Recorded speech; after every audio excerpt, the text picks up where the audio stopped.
Okay, next I need to just check one more thing. I need you guys to tell me if you can hear anything.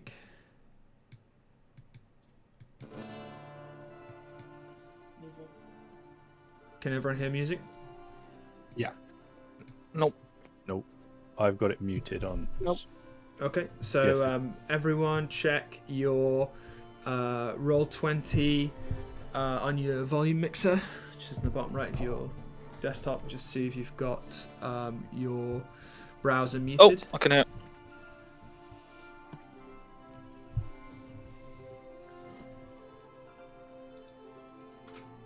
Yeah, I can hear it now. Okay, and I need to make sure I've got the stream muted, because that is going to cause an echo.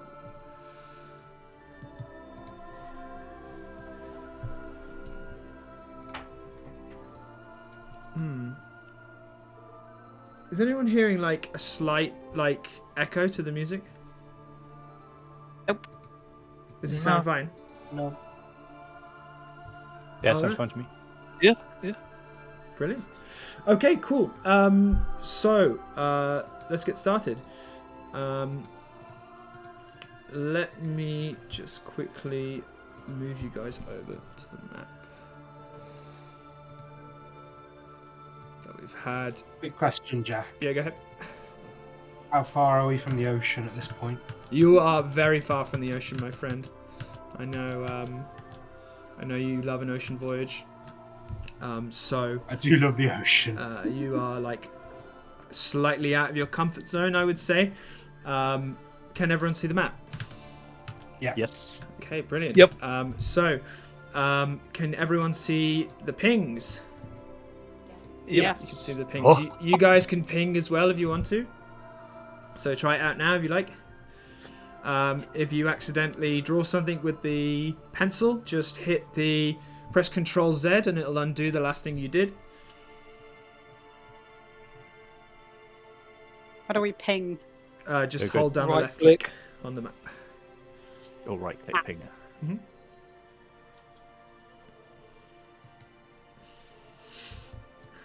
This is janky as fuck. I love it, mate. Yeah, dude, this needs some work. Yeah, I was up very late last night.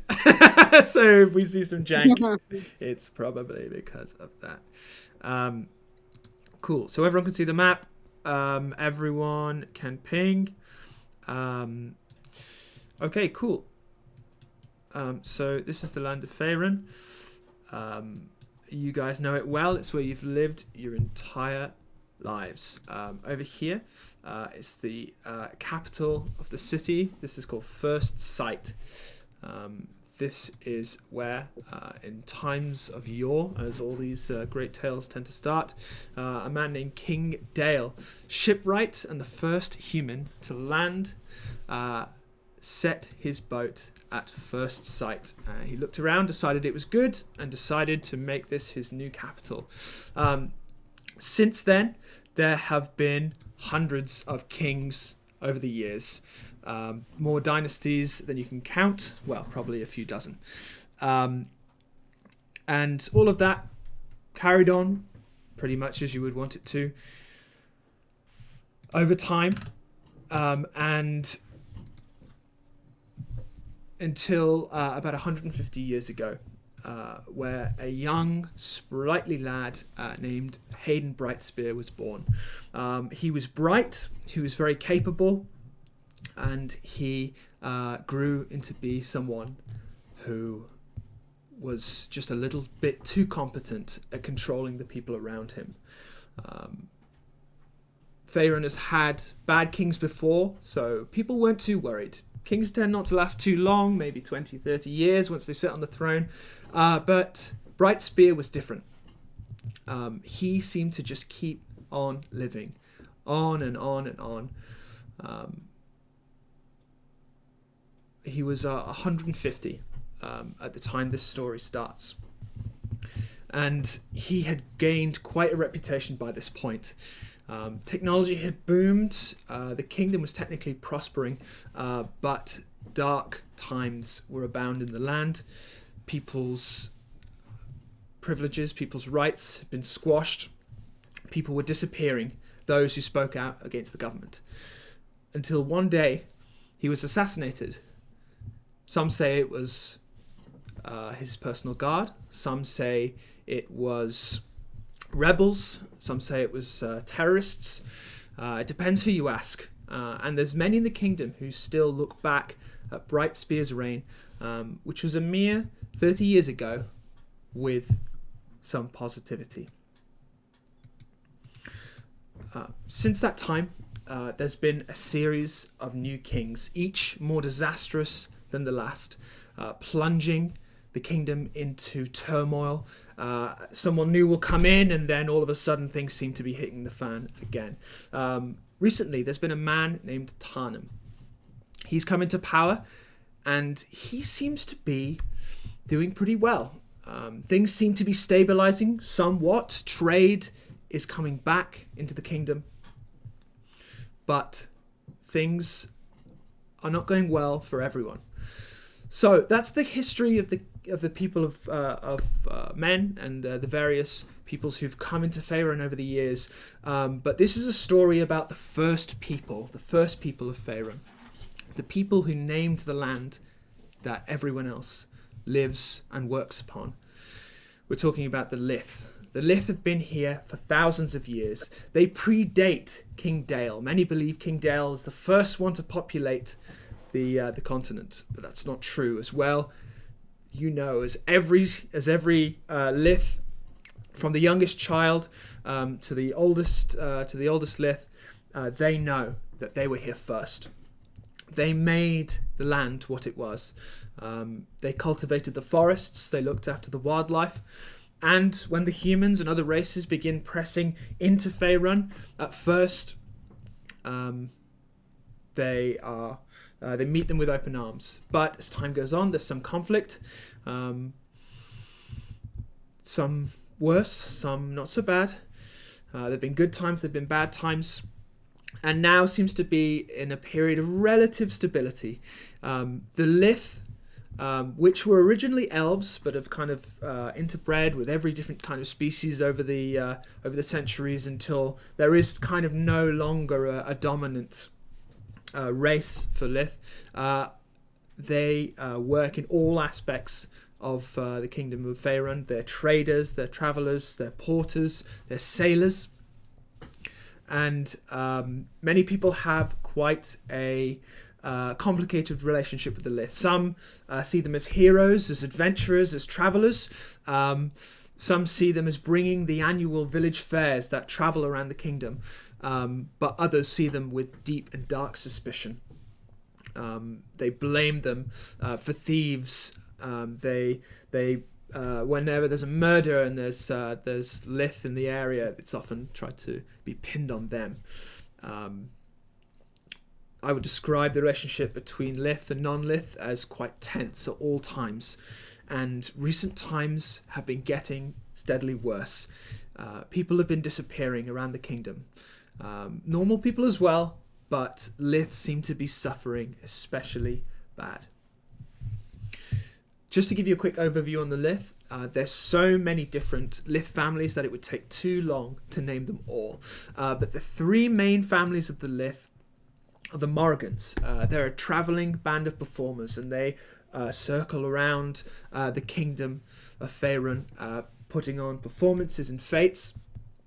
And they're sort of beloved by many people, but also met with that suspicion we were talking about. The Bright Eyes sail the seas and the coastline around the kingdom. They work as fishermen, as transports, and as privateers. Again, there's a bit of tension there, but no one can deny that they are brilliant sailors, and the prized, the best Lith captains are fought over by merchants, as they're always thought to be lucky and will always bring the cargo home safe. The final family is the Munros. They're based in the southwestern headlands, so down here in this area. and they are porters. They run carts, and they transport materials from mines. They transport food from farmlands to larger cities. They basically help keep the kingdom rolling over. At the annual fete, these families and all the minor families have decided that they're going to do something about these disappearances. And they're going to do something about the fact that public opinion on Lith seems to be getting worse. Someone seems to be pouring poison into the ears of everyday citizens and turning them against the Lith. The great families and the small families have come together and have decided that enough is enough. And they have organised for you to meet at the Cross Keys Inn, which is here on your map. At this date, at this time, to have a conference, basically, and decide what is to be done about it. Each of you are travelling to this tavern to decide the fate of the Lith. Who would like to go first?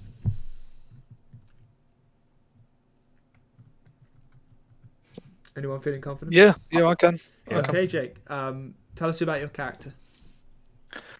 So, Tall Billy is a halfling. He, even for a halfling, he is extremely small.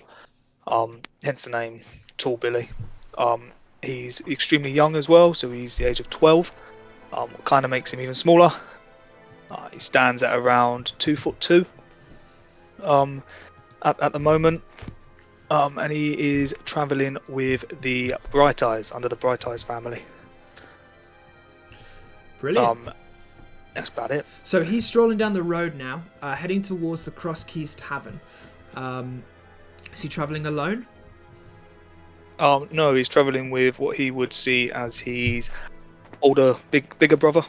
Quite a lot bigger. Jandar. So Jandar, tell us about your character. So Yandar's a young elf. He's sort of in the head of the Bright Eyes family. His father owns a ship called the Silver Wake, and as part of sort of this conference, Yandar's been sent by his father to sort of see what's going on, while the rest of his family sort of finish looking after the ship and fulfilling their duties. Brilliant. What does your character look like? Is he tall? Is he short? Is he strong? Is he? So he's still fairly short. He's 5'3". He's smooth sea-weathered skin. He's got pale grey eyes and long kelp-coloured hair that's tied back in a ponytail. And he wears sort of modified leather armour that's modified so that it doesn't restrict him while he swims. Okay, brilliant. So the two of you are going down the road, and you see the Cross Keys Tavern going up in front of you. It's a large building, 2-storey. You can see 2 keys crossed in a sign above the door in a banner. Let me just move you over to the map.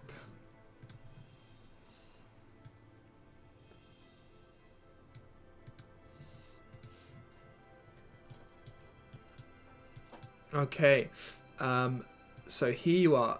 You walk in through the door. That's you, and that's you, Tall Billy. So we have Jandar and Tall Billy. Let me tell you what's going on in here.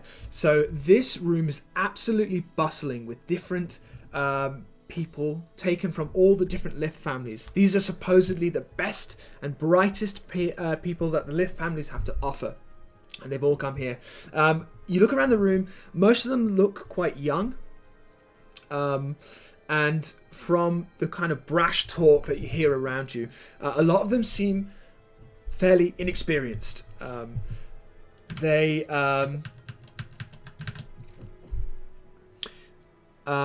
Over on the far dais, you can see 3 figures. And these are known very well to you.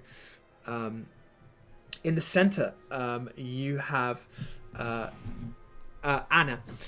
So she's head of the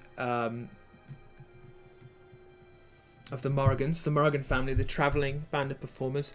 She's this kind of great matriarch that everyone kind of knows Anna, everyone loves Anna.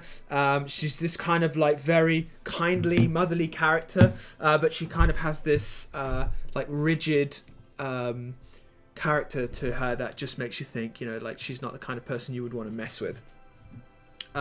This guy on the right here, this is Lane. He's a half orc, half elf. He's a big, tall, burly guy, and he is head of the family Monroe. So these are the porters. You know, these are the kind of people that keep the cogs of the kingdom turning smoothly. They transport. They're hard workers. And another thing to note about the Monroes is that they're kind of deeply hierarchical.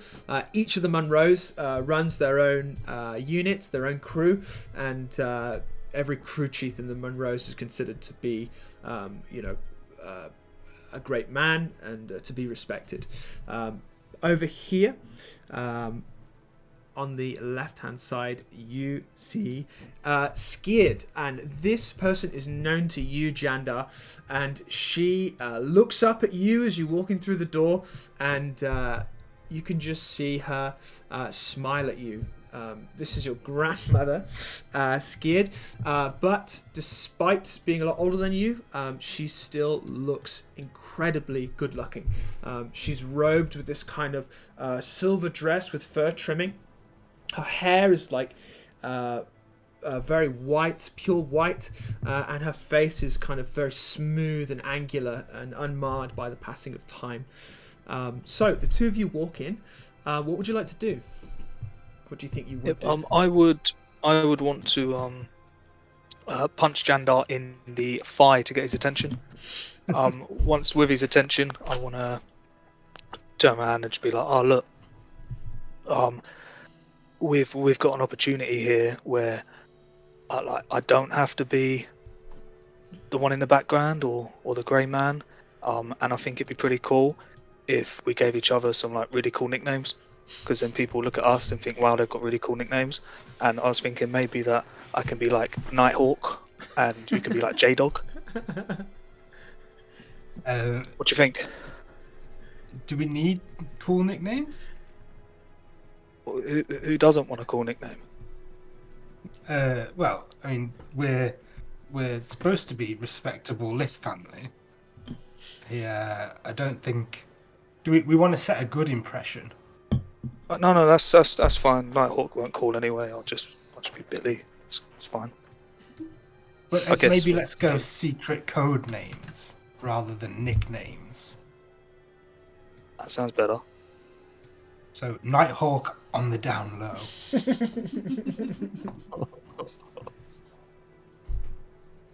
So just you call me Nighthawk then, but maybe Yes. you can say it a little bit louder when like we meet some other people, and then it might catch on. If you want to be known as Nighthawk, you can go for it. Okay, brilliant. So you guys enter the room. You look around. You meet a few eyes. You're known fairly well around here. Anyone from the Bright Eyes will recognize you, and other families will have had dealings with you as well. Especially you, Jandar, because you're quite well known. You're kind of a bit like royalty. Because obviously Skid is this incredibly famous person, and you're her direct descendant. It goes you, your father Feyran, and then Skid. So there's this kind of like awkwardness with Lith, though, because whereas humans tend to respect nobility, they see like this person is the son of a great man, so in a way they're kind of a great man. With the Lith, it's very much you get what you earn kind of situation. And in a way, there's kind of more pressure on you than there would be for a normal Bright Eyes, because everyone is kind of looking at you and they're thinking, you know, like, who does this guy think he is? You know, being the grandson of this great person, and they might even be a bit on the defensive. You know, is he gonna like try and push his authority on me? And do I need to, you know, that kind of thing. So there's a lot of pressure on you, but you're relatively well known, which can be useful. So it's kind of up to you how you want to play that. So I think first thing, I'm just going to sort of shuffle past the tables, sort of nervously smile at everyone and give a slight hello wave, and make my way up to my grandma Okay, to brilliant. say hello. Okay, can you move your token? Do you have that permission, don't you? I do. Okay, brilliant. So you walk between the tables and you catch people's eye. Some of them give you a smile, some of them give you a scowl, some of them just look away uninterested. You walk towards your grandmother, and you like her. She's likable, but you've also like kind of a little bit terrified her. She's always been this like very like domineering presence. With the Bright Eyes, the captain on his ship is very much like kind of a king in his castle. But even your father Faerun has been known to give her the captain's quarters, and he'll just go sleep in a regular ship's bed, maybe out of fear, maybe out of respect, who knows. But you approach Skid. She looks down at you kind of imperiously, and she says, grandson, it's good to see you. You're looking healthy. You eating enough? I am, thank you, Grandma. I'm looking forward to whatever we're doing here. She steps down from the stage and looks at you and kind of like smiles at you, as though that kind of imperiousness was just a bit of a joke between you, and she like opens her arms wide to hug you. I'm going in for the hug. She hugs you, and she she like holds you firm. She's like quite strong for this like kind of petite framed woman, and she squeezes you and she says, it's good to see you. Between you and me, people in here are a little bit unserious for my taste. I'm hoping you might be able to establish a little bit of presence. Absolutely, I'm here to support you and support our mission, if whatever that may be. She says to you, they don't seem to understand what's at stake here. We could be losing our very way of life. We've lost enough people already, and well, it's going to be up to me and these two. She nods over to Lane and Anna to set them straight. But I don't think you need setting straight, do you, John Dar? You're already straight as they come. Absolutely, we're on the same page. She just gives you like a little half smile at the side of her mouth and turns back to the stage and begins talking with Anna. I'm gonna go and sit at the table with Tall Billy. Okay. Who wants to go next? I don't mind I'll jumping go in. next if you want. Oh, okay, Biff. All right. I think I heard Tom first. So Tom, you want to go first? Yeah, sure. Yeah, go ahead. My name's Caldrin Renleaf. I come from a family on the outskirts of the main city. I'm a male half-elf, 6'2" tall, which is relatively average for a half-elf, but I obviously will be towering over my main man, Tall Billy. I'm a very frail individual. I've got sort of tassely, sort of mid-length brown hair. I've got bloodshot eyes, pale skin. Basically down to an addiction of trying my own experimental potions, which is where my family made their name. We produce potions and medicines for the land, and we pride ourselves on guarding the elixir of Lith. Okay, brilliant. So Cauldron, you step into the tavern. What do you think you would do once you step in? Well, on the journey there, I've tried a few of my own brews, so I'm a little half cut already, a little bit slurry. So I'm probably just like, unsure, not wanting to make too much contact with people, wary that I've already had a few, but recognize Skid as well, to be honest, because to get some ingredients, I've done a bit of trading with the Bright Eyes, and I know of her. So I think I'll just sort of skirt round the edge of the tavern and just sort of keep myself in sort of the side-eye view of Skid, but never approach her. Just sort of linger there at the back. Okay, cool. You take a seat on the bar, and an interesting conversation is going on to your left. Lane seems to be having like a kind of half conversation, half argument with what looks to be the landlady of the tavern. She says, well, I never meant anything by it. Do you know what I mean? I put the sign up to say that you were welcome. And you hear Lane say, well, why would you have to say we were welcome? Obviously, we should be welcome, right? Like, Lith should be able to come into a pub just like anyone else. So, why would you need to put a sign up like that? She says, well, I'll take it down if you want. It's no bother by me.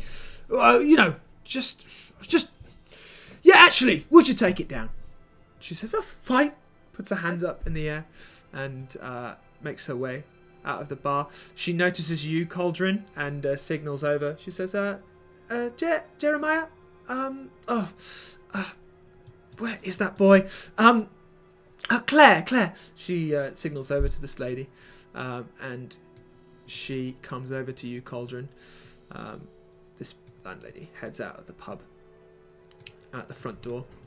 Not quite sure what they were talking about, but there we go. Lane makes his way back to the stage.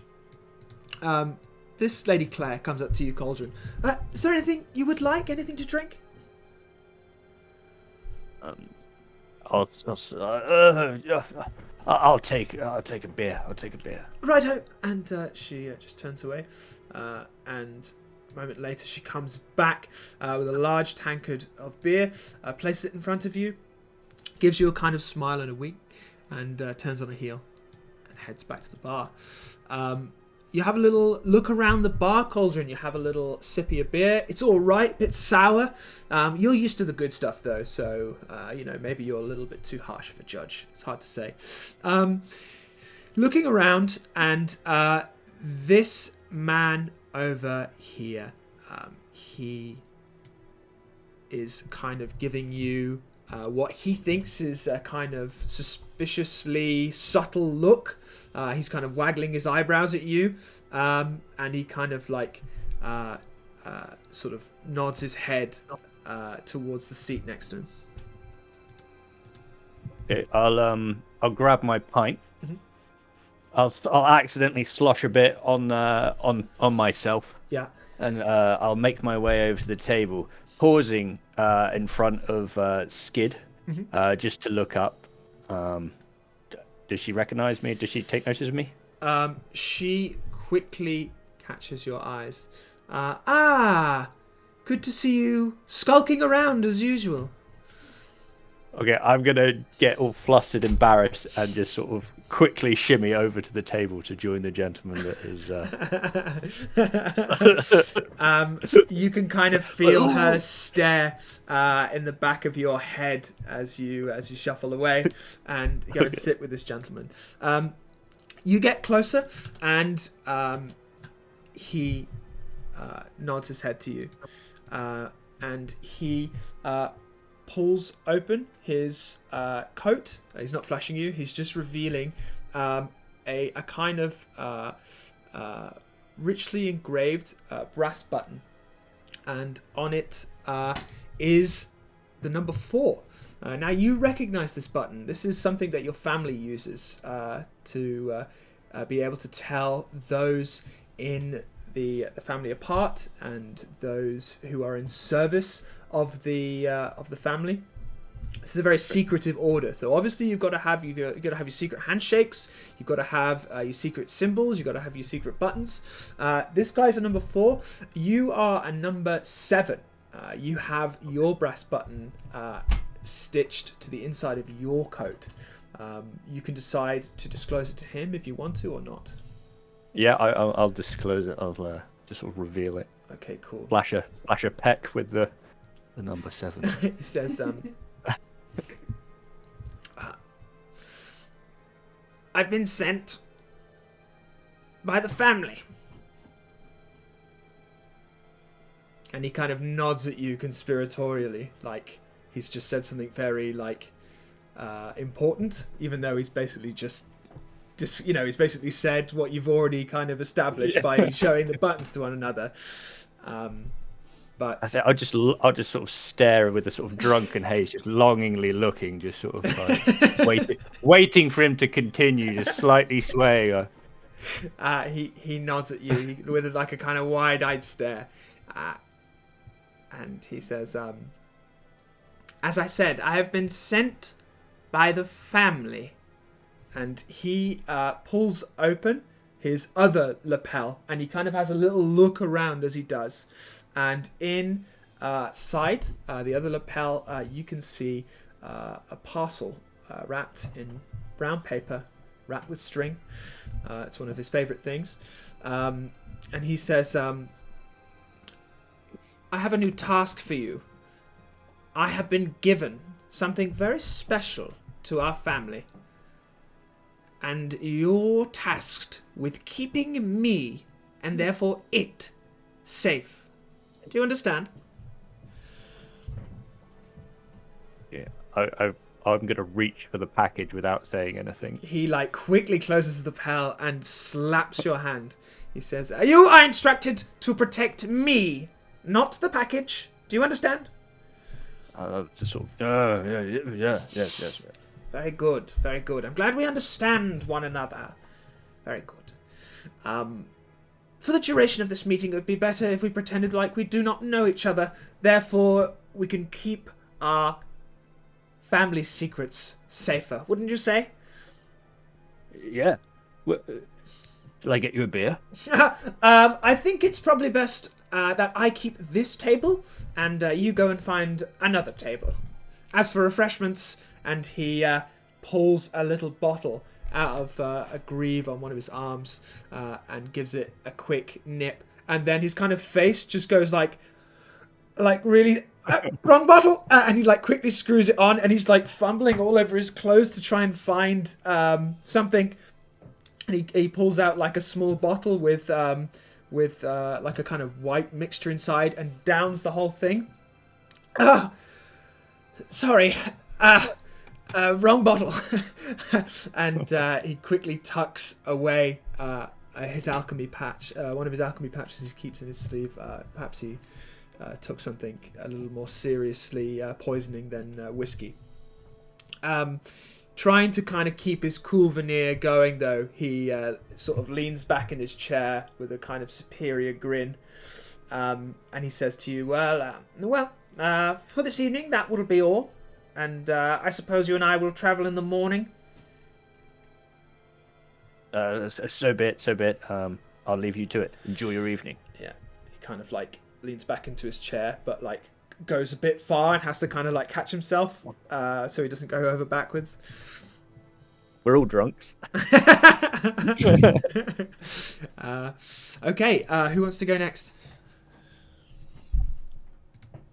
I guess I will, because I said next, so... Okay, Sure. Please describe your character. Yeah, so my name's Peep Cogwhisper. I'm a gnome, a rock gnome. I'm kind of greeny greyish in colour, hard to tell exactly. It's one of those depending on the light situations. I'm quite short. I'm 3'5", so I suppose I'm short for the world, but in reality I'm the most average height of gnome you could get. And I am from one of the more kind of ramshackle families of the Lith. So basically grown up in like traveling caravans, kind of servicing everybody. And the reason that we service everybody is because I come from a locksmith family. Mm-hmm. So fairly well known in that I suppose everybody would like faintly recognize me, but not really well noticed because I've been in and out of most rooms and buildings across the kingdom, helping people pick their locks and get back into their houses and whatnot. Or they might have just caught you as you're slipping out the back door, you mean? No comment, no comment. Have an almost kind of disastrous or chronic obsession with picking locks to the point of it almost being obsessive. If I see a lock, I really have a serious urge to pick it. And in general, yeah, I just look kind of fairly caravan-esque in the clothing that I wear. So it's like slightly loose, slightly kind of torn, but not like unpresentable. Mm-hmm. I have a key around my neck, of which I'm not sure what it's meant to do, and I'm always seen with 2 lockpicks in my hand, and have a small pocket attached to my belt with a rip in it. Okay, nice. So you enter in the pub, and you can see a lady pulling down a sign in front of the front door. It says, Lith, welcome. And there's kind of like a crude drawing of a Lith, of an elf, I should say. She kind of pulls it down, and you hear her muttering like, so up their own fucking arses. And then she just goes back into the pub, and you see her storm back to the bar and start sort of roughly polishing the already clean wood. So you enter in, and you're hit with this cacophony of noise. What do you want to do? Well, I'm rather obsessed with the fact that this place is called the Cross Keys, and I've just seen a massive key above the door. And so kind of keen to find out if there is a lock to said key. Mm-hmm. But don't really want to be super well noticed because I'm not necessarily here for proud reasons. So I'm just going to head to the bar to speak to the lady I saw outside and try and find out some more information about the whole lock and key situation. Okay, yeah, nice. So you can move your token as you will. Yeah.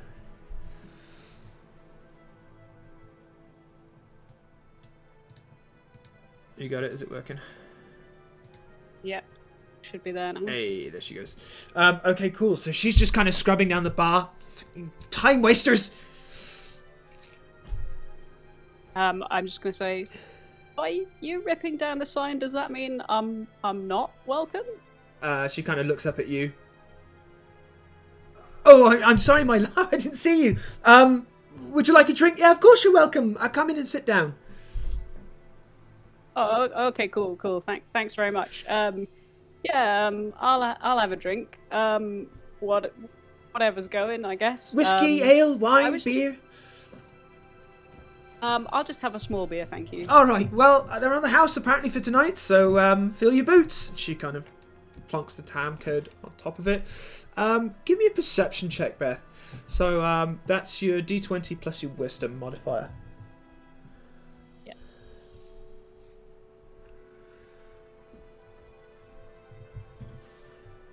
I got a 4. 4? Yeah, she seems alright. She seems a bit anxious, but, it's probably just because it's busy, lots of work to do. So I'm just kind of trying to act as normal as possible, take a sip of my beer, kind of have a look around, fiddle with my fingers a little bit, and then turn back to the bar woman and say, so, Cross Keys, eh? Any meaning behind the name? Actually, that's quite an interesting question you just asked there. So apparently, this was kind of originally supposed to be a bit of a safe house for one of the kings, something Bright Spear, whatever his fucking name was. But anyway, he was a bit of a paranoid bugger. This, so he would kind of have these safe houses all over the place, and apparently, he used to have a lot of like secret doors hidden around the place. Not, I haven't really found any. There's the like obvious ones, like looks like a bookcase, but it opens, that kind of thing. But there was, according to the rumors or the myths, whatever you want to call them, there's supposed to be loads of them in here, but I've only been able to find a couple, and I pretty much just leave them open now because why wouldn't you want just to use something useful instead of pretentious like a secret door. Yeah, totally. I'm really trying to hide my exact excitement that's just appeared, but my eyes are very wide as I'm kind of darting around the room slightly to see if I can see anything out of place. Yeah. Out of character, I have a deep, nearly sexual love of secret passageways, secret doors. You pull the book and the thing swings open. Really gets me going for some reason. I don't know why. Okay. Is there anything obvious in the room at all? Sorry, say again. Is there anything that I would notice in the room at all? Can I have a look around, just with my eyes, not moving from the bar and still trying to very casually drink my beer, but just turning around in my chair to face the main room? Sure. So you have a look around the room. There's this kind of bar section that doesn't seem to be using up in the top left. Fireplace over here as well. Lots of these kind of shuttered windows. Staircase here. Anything catch your eye? I think just to try and be blend in but not cross too much of the room, I'm gonna head up to the bar up here. Just I'm taking my drink to a quieter seat and just kind of inspect behind the bar quietly, but not really do too much. I would imagine I'm noticed, but yeah, it's fine. Give me a perception check if you're keeping an eye out for secret doors and stuff.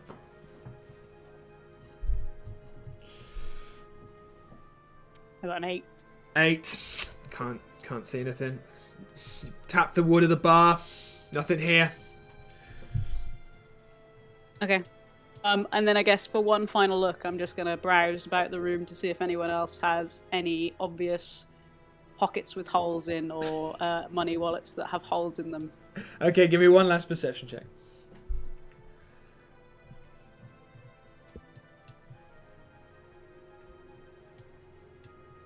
Very well. What'd you get? 5. 5? You are rolling terribly, my friend. Not very perceptive. Yeah. The room is filled with burly, boisterous, but still kind of warriors, and they keep their perception and their spatial awareness is pretty good. You don't spot any pigeons, unfortunately. So you nurse your. Okay, then I'm just going to remain sipping my drink, and kind of anyone that makes eye contact with me, just doing kind of, happy smile, but not try and draw too much attention to myself. Okay, nice. Okay, so who's left? Is it just got just one more person, haven't we? It's me. Okay, go ahead. Okay, so Jeff is about 5'8", 5'9", tells everyone he's 6 foot. He's quite a good-looking guy, but has tried to look after himself, but is doing a pretty bad job. He enjoys a drink, bit of a joker. He's got brown, sort of shoulder-length hair. Wears a greeny coloured sort of jacket and a tunic-y type thing underneath with a belt that has no real purpose. It's just more of a fashion thing. And yeah. Okay, cool.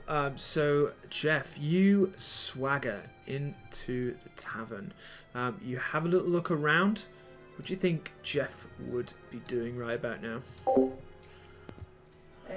Jeff would definitely try and go sort of to the left, sneak his way around the head down, definitely head down, straight to the bar. Not really trying to make too much eye contact with anyone, or trying to remain a little bit unnoticed, but probably a little bit stumbly. He's a bit clumsy. Hang on. Can I move him to the bar? Yeah. You've got permissions. Oh yeah. So there he is. and he asks for a pint of their finest ale. Okay. The bartender kind of gives you a sort of look up and down. You look a bit rakish. You look a bit rogue. So you know you're the kind of person that sensible bartenders with young serving girls wants to keep an eye on. And she says, "All right then, all right." And she leans under, pours you a perfect pint, and slides it across the bar. So, got your eye on anyone tonight? No, just would like to find out what I'm doing here. I'm excited to know. Yeah, I'm just gonna slowly wander off over here as I'm trying to not engage in too much conversation. Keeping your head down, yeah? Yeah. Okay, cool. So everyone, you are sort of everyone is beginning to look towards the central stage. The three figures on the top look as though they're about getting ready to speak. So just sort of gradually a hush descends, and Anna steps forward. Everyone loves Anna. Head of the Morrigans, always got time for everyone, always ready with a kind word. She's known, she's loved, she's respected, and she steps forward and she says, "Hello everyone, it's good to see you all."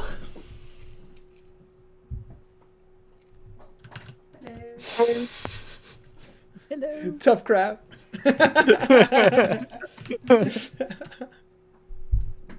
She says, I'm gonna hold my beer up and salute. You get a good raucous approval from the crowd. Everyone knows Anna. She's probably helped everyone in this bar at least once. She seems to be one of these people who always seems to have time for someone and will always help someone out in a scrape. So as a result, everyone listens to what she has to say. And there's a bit of a cheer goes up in the bar. She says, "I think you probably all know why we're here. There's been some disappearance going on, and we think we know why. We think someone's pouring poison in the common folks' ear, turning them against us. I mean, look at us." She looks around. "What a room full of happy, lovely, smiling faces. What could they possibly have to dislike us for? I tell you, it's the only solution. Someone's working something against us. I'm sure of it. It's the only explanation. So, we're sending you lot all on a bit of a mission. It's your job to try and turn this thing around. You're going to First Sight, the capital, and you're going to win some hearts and minds. I want each of you to be on your best behavior. I want each town from here to First Sight to remember your names and your faces, and to know what families you're from, and to know that you're Lith, and that you're good people, that we're all good people." She just kind of like stands. She's getting a bit red in the face, a bit stern. She's kind of like beaming round at everyone, though. "We're going to win this war with kindness. We're going to help these people so damn hard, they'll have no choice but to fucking love us. And at the end of it, there's going to be a future here in Faerun for us and our children and our children's children. Right?" She kind of like stares at everyone in the bar at the same time. And everyone just, draws back a bit. But you get some tankards raised into the air eventually. And a few hears from around the bar. She steps back. And forward steps Lane. He towers over everyone here. He's this huge orc. This huge half-orc, half-elf guy. He's very well put together. And he kind of has this personability, though. He kind of gives off this impression that you and he are like thick as thieves. That you're the veterans of 1,000 campaigns together, and that even though you dance a little bit too close to the line of the law for some people's tastes, there's still a place in this world for him and for you. And he just has this kind of vibrance to him, which just suggests that he's going to be with you. He's good to have in a fight. You'd want him to have your back. You know this from what's said about him, and your personal dealings with him and the Monroes in general, who are known to be like very hard, very rigid, but also very trustworthy. And he stands forward, and he just claps. Beautiful speech, Anna. Fucking beautiful speech that was. You really get my heart pumping whenever you start talking, I tell you. And it's not just because you're so good looking. I disagree with you a little bit, though. I think this thing is not about love. I think this thing is about respect. People around here are not giving us the proper respect. And I'm not going to have it. Not for me, not for you, not for any of our young'uns. I'm not going to put up with it anymore. No more disappearings. No more knifings in the dark outside the taverns. No more. Not one more. You lot are going to head to First Sight. And if anyone gives you any shit, you're going to kick their fucking head in. You hear? And there's a kind of like, ooh, but some like acclamation in the pub. You hear anything about any disappearance, about anyone being snatched, you find out who it is, and you quietly but securely make that threat fucking go away. Yeah? Good. There's something going on in the capital right now. This boy Tarnum, he may look all sunshine and daisies, getting the kingdom back in order together, but we seem to be losing out. Everyone else is improving and we're getting worse. And I don't think that's a fucking coincidence. Your job is to get to First Landing, to First Sight, and find out what the fuck's going on. Smash some fucking heads together and bring this to a conclusion. Not next year, not next month. Today. You're going today. You hear me? I want each of you to get into small groups. Small enough to travel without attracting too much attention. We do not want to look like an army marching on the capital. But each of you are going to be a little task force. Yeah? You're going to be a task force, and your job, your objective are all going to be the same. Find out what's going on and fucking stop it. Alright? And he kind of like glares at everyone in the bar as though to like challenge him that this wasn't going to be the way things were going to go down. He steps back. And the final head of the house steps forward. And she says, they're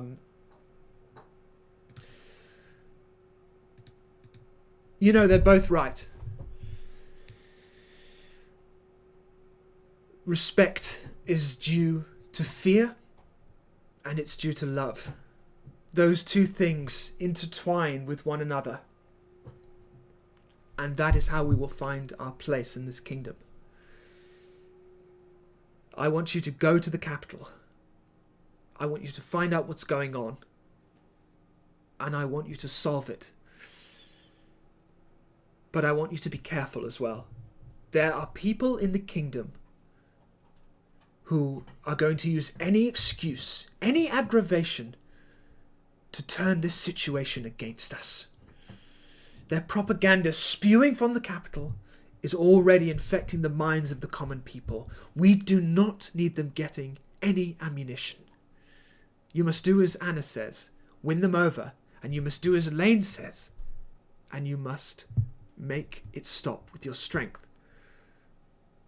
But I offer you a third counsel, to use your head, to do it smartly, to do it carefully, and to take care. Because everyone in here represents the future of the Lith people.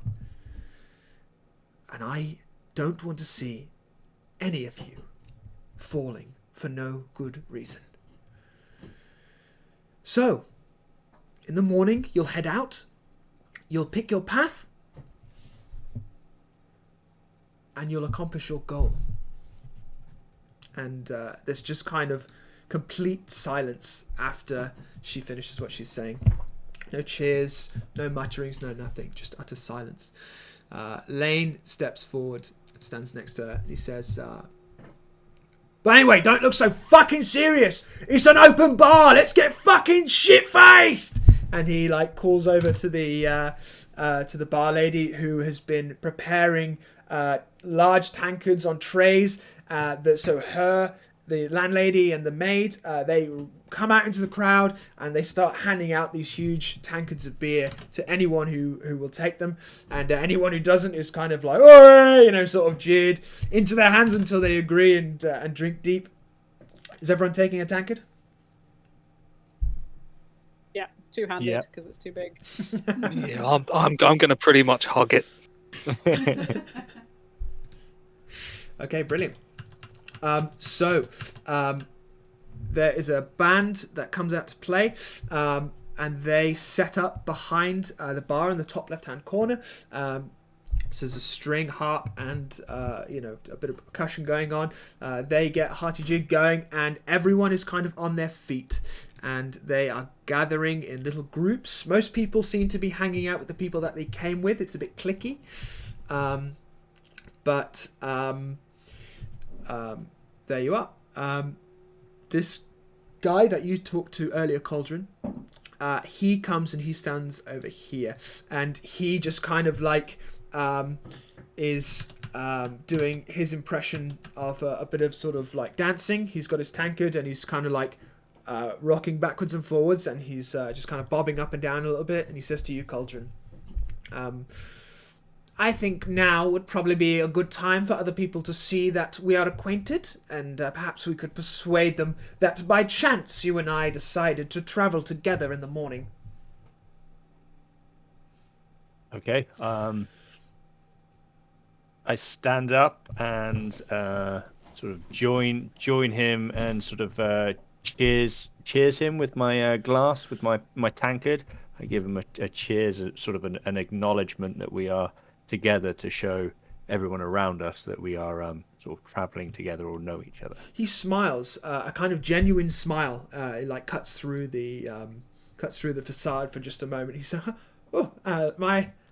haven't had too many of these, and he just clinks his glass together with you and takes a sip. His eyes widen, and he doesn't look like a veteran drinker. He kind of coughs, splutters his beer a little bit. Some goes back in the tankard. It's kind of lame, but he's he's doing his best. I'm sure he'll get there in the end. I suggest we get a few more allies. How about these two over here? And he points to Torbilly and Jandar. Have they noticed us at all, or? What do you say, Torbilly, Jandar? Have you noticed this? Yeah, I'm assuming these giant of people stood next to me. I probably would be looking up in awe, waiting for you guys to approach. Okay. He comes and he sits down on the table. So don't worry about chairs. Just stick yourself around the table. There's loads of chairs in the pub, so you can just sit wherever you want. And he looks over at the two of you, Jandar and Torbilly, and he says, with kind of a childlike enthusiasm, cheers! And he holds his tankard out to you. I sort of definitely go in for a cheers. I love my booze, so I'll be like, yes, good on you, and then sort of gesture towards Jandar and Torbilly. Brilliant. I'll be taking for a cheers, but he's not really drinking his beer. He's just kind of sipping it and nursing it. I would probably be extremely drunk by this point, so I will be standing on the table trying to get my glass as close to you as possible. Brilliant. He says we'd probably need at least 2 more in the group, maybe 3. If we have a good, sturdy, solid group, then we'll will be the terror of the road, and no one will dare mess with us.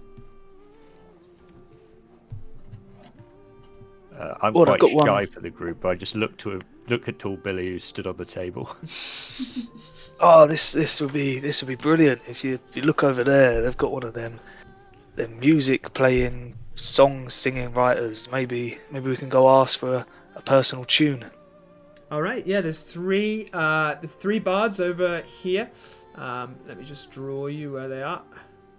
Oh, yeah, kind of this blob. They're this blob.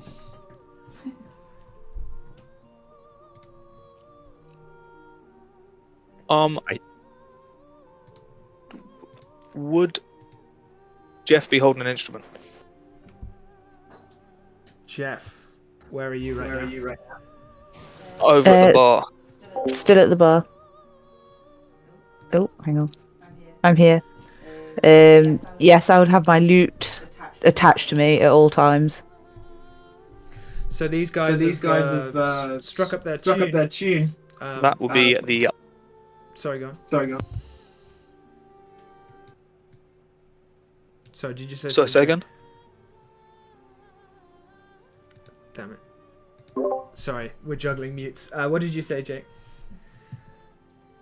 Yeah, so I was instead of the band actually playing, I was referring to the dashing fella with the lute at the bar. I'm muted, darling. Are you looking towards me, tall Billy? Yeah. So I'll be stood on the table. And I have spoken to the party we've got already, and referring them to. Let's see if we can approach you. So I'm gonna jump off the table onto the chair, swaddle over, and try not to spill my beer, but I've definitely spilled a lot of it. Going over to the bar. Meanwhile, we're all just as I'm walking past. Oh.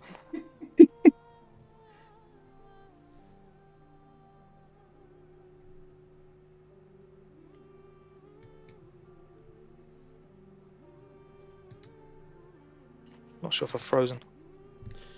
You've just come back. Oh, sorry about that.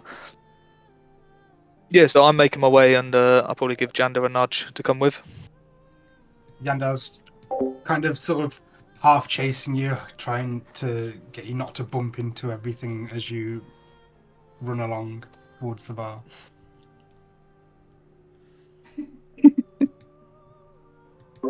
As they head over, Cauldron, number 4 leans over to you. Sweet.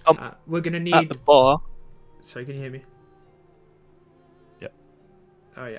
So Cauldron leans over to you. Sorry, number 4 leans over to you, Cauldron. He says, "While those two are off looking for another one, suggest you look for a 5th member while they're looking for a 4th." Anything you had in mind? We could do with someone a little bit tricksy, a little bit maybe a locksmith of some kind. I'll go have a look. I'm just gonna get up and start wandering amongst the tables. Okay, cool. So the two. Sorry, yeah, go ahead. I'm interrupting too much. I was just gonna say, I'm probably fairly obviously fiddling with my lockpicks and a lock as a nervous habit of fiddling in the corner. So. Okay, I'll notice that and come join you at the bar. I just kind of look over at you and smile and be like, good speech? Yeah, but a lot to take in. Not sure really what to do about it. I'm not really from round here. Yeah, me either. I'm kind of from everywhere, really. So do you think you could take a little bit of the beer out of my tankard for me? It's a bit too large, and I'm struggling to hold the weight. Can't say no to that. It's a friendship. You just kind of slosh a load of beer over into Cauldron's tankard, maybe overfill it a little bit. Oh, sorry. Sorry. Yeah, thanks very much. Suppose we should have got smaller glasses, really. I'm just going to sort of acknowledge it and cut to the chase and say, well, it looks like we have to band together, and we noticed you were fiddling there with these tweezers. We need someone with sort of fiddly fingers. How about joining us?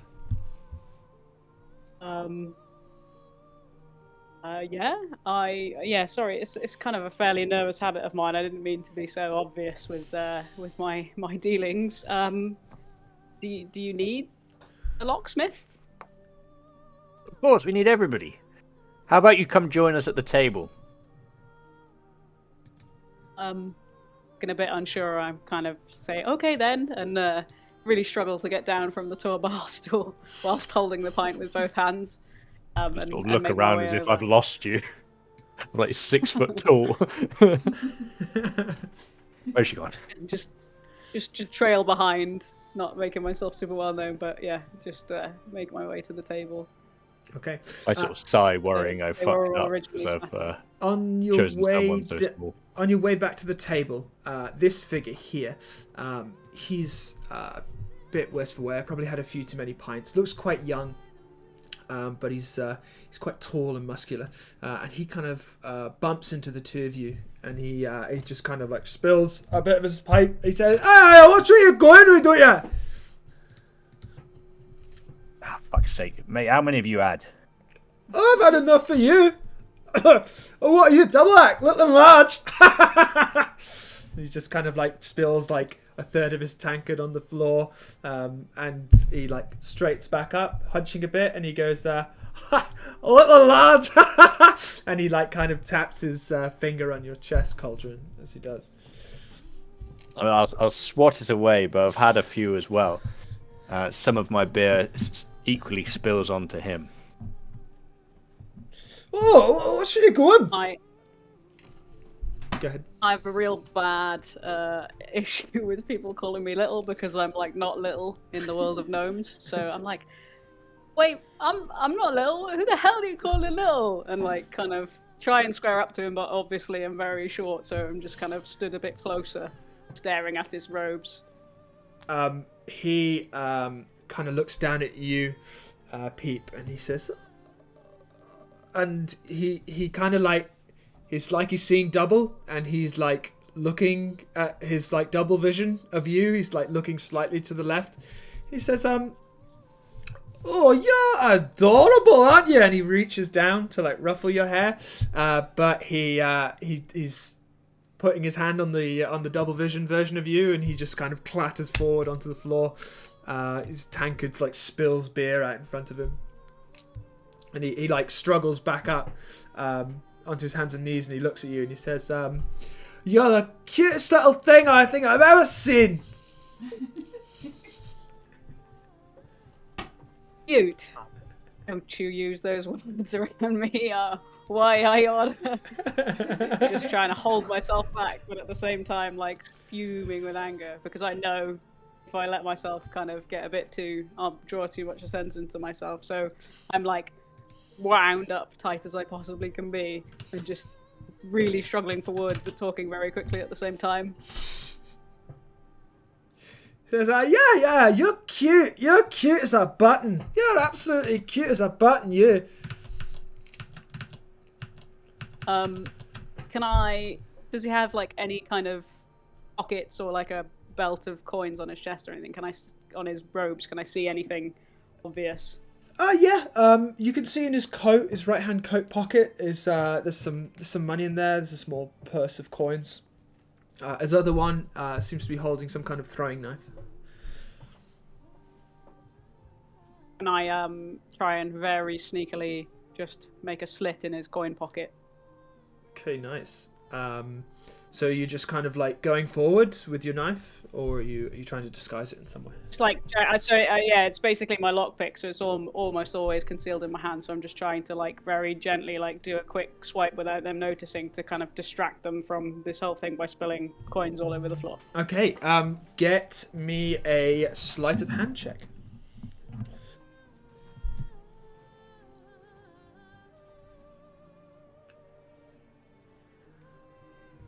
for Beth's first good roll of the night. 22. Hey! Oh, finally. Nice. You kind of like give him a little pat down. Yeah, sure. And as you're doing it, you sneak your hand into the pocket, give it a little cut, and pull out a handful of coins, which you kind of stealthily put in your pocket. And I just kind of want to let the rest like pour all over the floor. What are you doing? And he kind of like turns and he's like kind of scrabbling at the coins, but he keeps missing and like he's not really making a lot of progress. I just kind of say under my breath, yeah, that's what I thought you said, and then try and walk away. What? Yeah, and he like goes to like grab, but he misses you again. He's like looking away. He's looking at the wrong version of you, and just stumbles again. You kind of just walk past. 5 gold pieces the richer. Quickly slip. Do I notice this, by the way? Give me a perception check.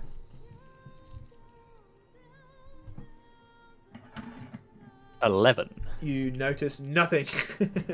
Ah! You see nothing. All right. Damn it. Jake and Ryan. Sorry, I interrupted earlier. That I think there's a bit of there's a bit of connection problem going on. What do you guys get up to? Jake, you there? Can everyone hear me? Okay. Yeah. Sorry, Yeah. Jake. Is Ryan, this coming through okay? I can hear you both. You both sound great. Okay, sweet. I've had to turn the camera off because everything's running extremely slow and it's driving me bonkers. All right, no worries. Being not really tolerant to a lot of alcohol, I am extremely pissed and swaying left and right. I want to walk up to the musician at the table. Mm-hmm. Turn around to Janda, be like, "Oh, Janda, like, get him to sing us something, please. You're so respected. We need to hear. And then if they're great, they can join the team." Nighthawk, I got this.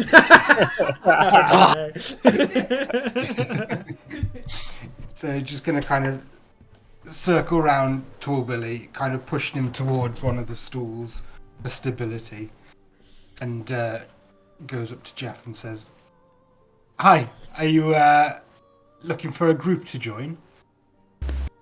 Yeah, I guess I am. Are you offering?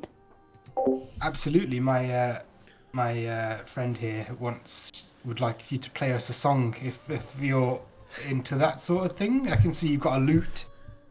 Oh, this old thing. You don't want to hear me play. You've got these lovely musicians here. Play us a song. All right then. And I started to pick up my lute. It's like swung around my back, and I swing it back around to the front. And I start like plucking at the lute, and it's really out of tune. But I soldier on. You notice like the tunes going on a little bit, and I keep going to sing and stalling, and then I stop playing for a minute, start again. Then you keep just hearing me go like as if I'm about to sing, and then just stop. It's an interesting playing style you've got. Interesting. That was blimmin' awful.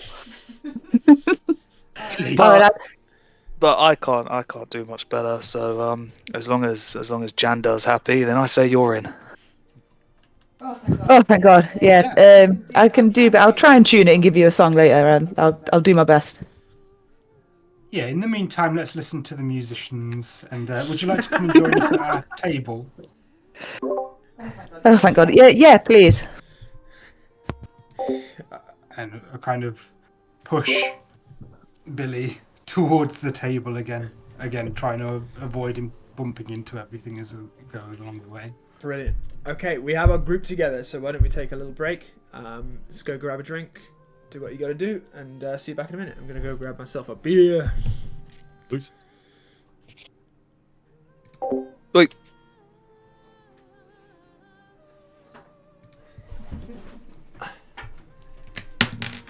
I'm getting 2 types of echo. So one is my microphone's going through the OBS, and it's also going through Discord, and I can't mute both, so it's getting double.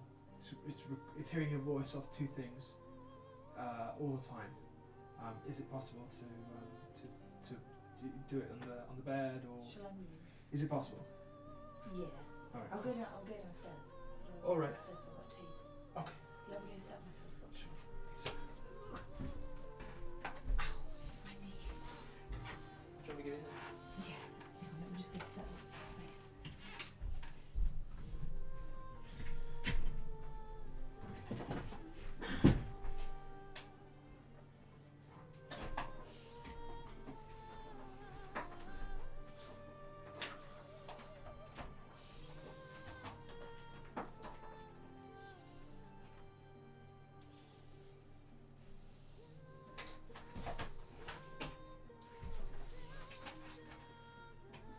I'll go on the sofa because I haven't got it looks like it.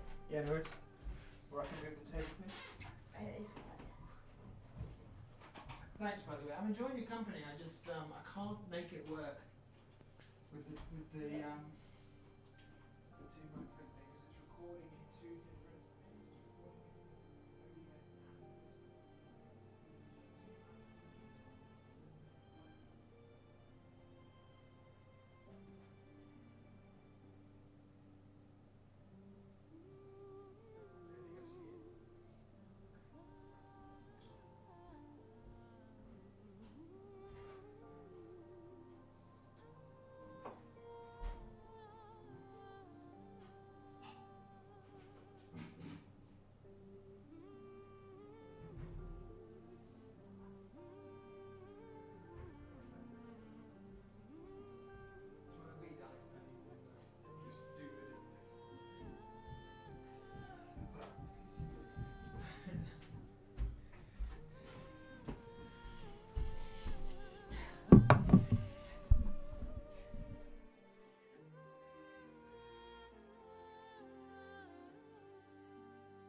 Yeah.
This bloody connection's driving me bonkers. Yeah, you seem to be clearer now. You just turn your camera off.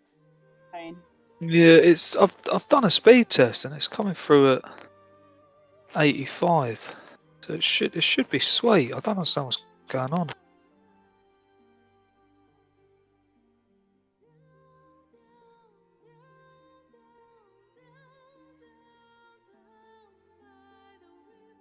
It's proceeding to get darker and darker in here. I look like I haven't slept in months now. My eyes are so dark.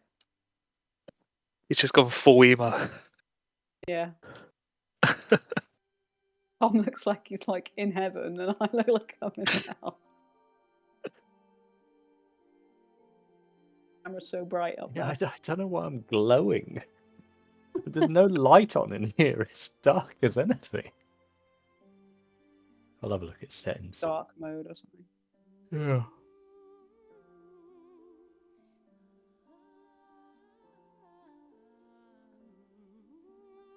Settings, appearance. Ah! My eyes! It's like mildly better with Discord on light mode.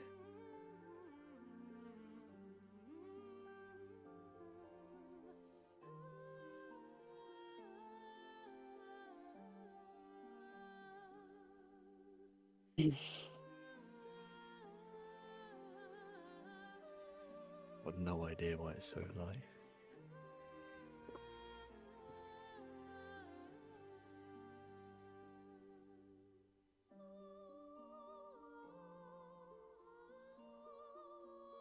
If you want to correct everyone, Ryan, into saying your name is Yanda, not Janda, or are you happy that it's just been taken as? I think we're Rick. too far in now with Jandar. Ryan, you could have said something, mate. Come on. Just correct people in game from now on. Like whenever they ask, just say no. It's Yanda, and then you'll get it. We started off strong, Jake, with you going J-Dog.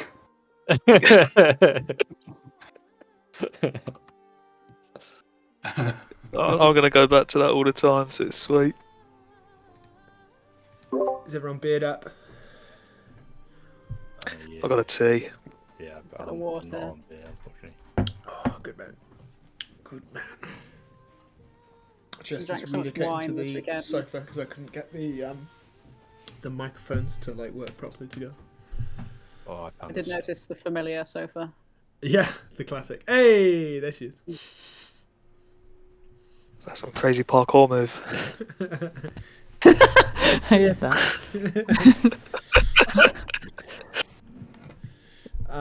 Jake, your computer's fine. Is everything going alright? Yeah, to be honest, guys, I don't know what's wrong with it. If I have the camera on, you cut out like in one conversation, you probably cut out about 4 or 5 times, What audio? audio-wise. And then obviously when I was trying to speak, it cut me out as well. But it seems to be working a lot better with the camera off. Okay, yeah, no worries. Maybe we could try with like Discord on phone and like the maps on the computer or something. But that's something for the future. Okay, yep, we can give that a go. No worries. Because your phone is probably going to be like higher tech than your computer. If I know your computer well. All right. Is everyone good to get back into it? Mm-hmm. Okay. Yeah. Yep. All right. Cool. So finally, everything is finally coming together. We've got our friends, we've got our party, and we have this other guy called Number 4, who just is here for some reason. I don't know why. He's a bit of an odd one out, you ask me. Everyone starts getting Larry AF. Drinks Ooh, are sorry, getting spilled. Yeah, go ahead. Can I just quickly grab? I left something upstairs. Yeah, go nuts. Sorry. Oh, wait me a sec. Sorry, guys. Yeah, go nuts.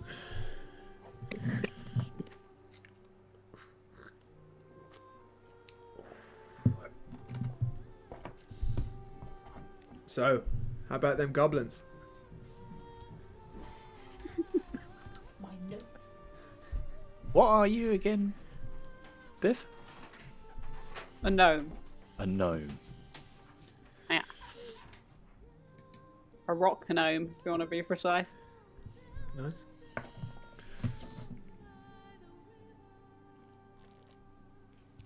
Don't mind a goblin. They're hard done by, personally. All right, we all back? Right. Okay, tight. So things start getting leery. The music's getting louder and louder and more upbeat, and everyone starts really getting into it. People start bumping into each other. Very little coherence is paid to groups anymore. People sort of start moving around, mingling. A couple of people start having a little dance down here. There's a little 3-man dance going on. These guys kind of surround that drunk guy earlier, and they're like trying to get him back onto his feet, but he keeps slipping over the spilled beer. They just kind of give it up for a game of soldiers, and they've kind of formed a little group with these guys around here and start having a little dance, enjoying the music. What are you guys up to? I'm kind of drawn to Tall Billy and his height more than anything, I think. Just a bit of camaraderie.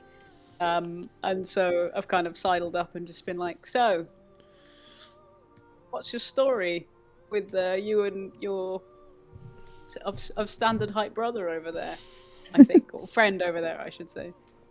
Oh, same mothers, different dads. Cool. And your name? Nah, I'm pulling your leg. How did you believe that? What's going on there? You have had more to drink than I have, and that is saying something. But Well, you know, with age comes constitution, I'm sure. how old are you? I'm 100. About, you know, just past my teens for a gnome. Well, You know,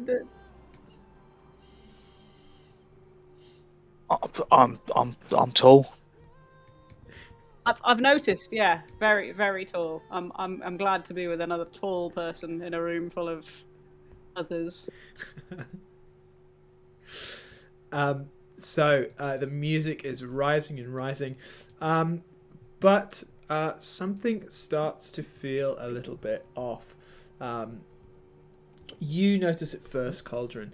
There seems to be like a kind of acrid smell in the air. Kind of smells like wood smoke. Okay. I'm gonna just sort of notice the smell. Look at number 4 to start with. Yeah.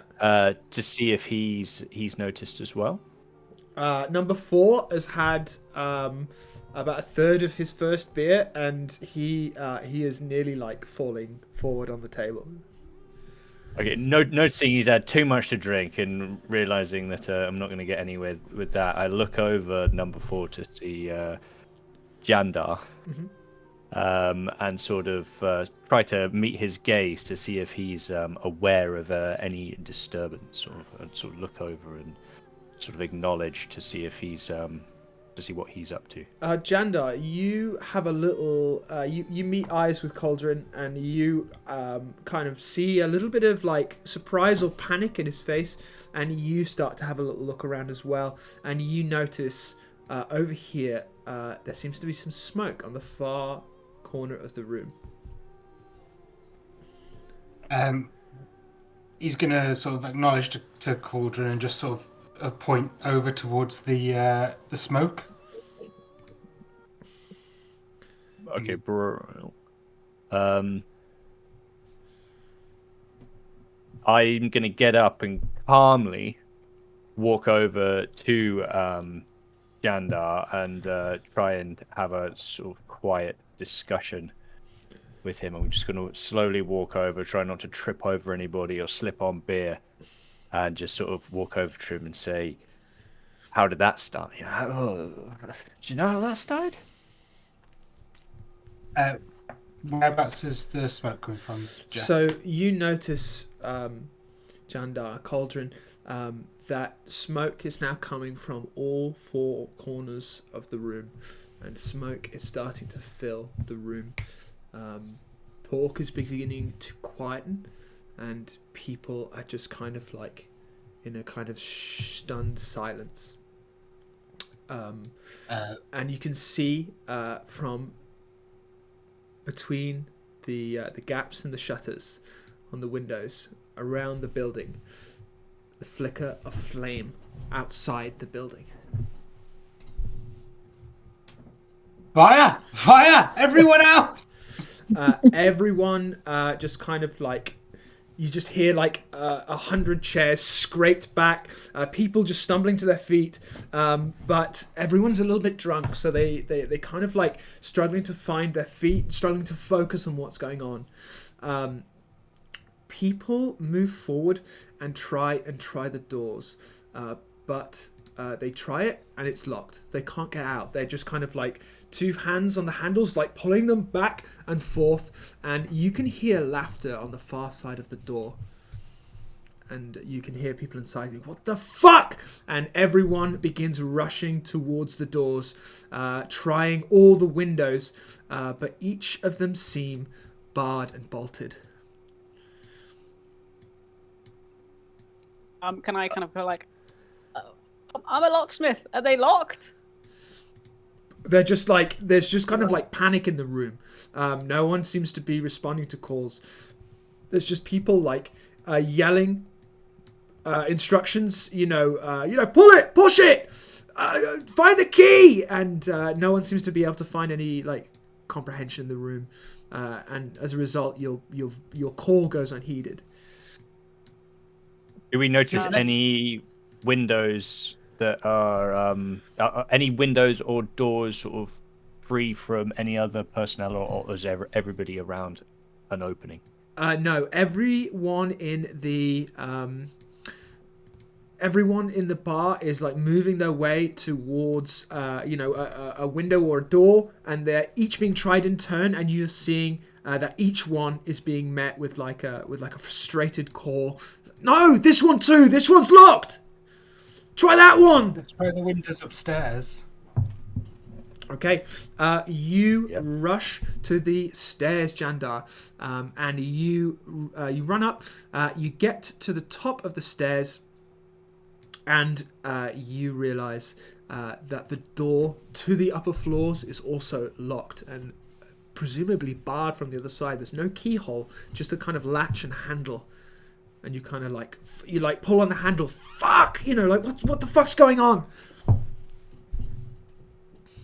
Can I remember that the barwoman said that there were potential secret passages and entranceways, and just kind of grab my new Bezzy Billy and go, "Oh, come this way.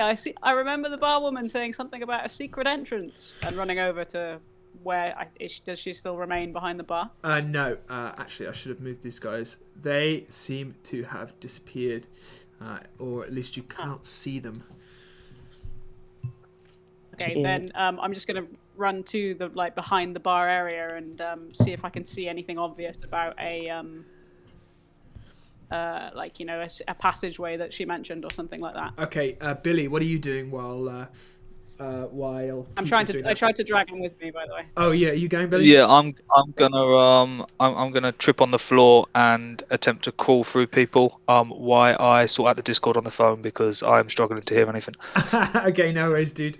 It sounds I'll do that and then I'll jump back in. Okay, very let us know. Just let me know when your thing's working, Jake. Don't worry about it. Yep. Pete, looks like Tall Billy's a bit drunk, can't quite handle it. What are you gonna do? You seem to be on your own, just for now. Okay, so I'm just gonna head behind the bar and start pulling random bottles of alcohol as if they were levers, and generally looking to see if I can see any kind of secret passageway. Okay, give me a perception check.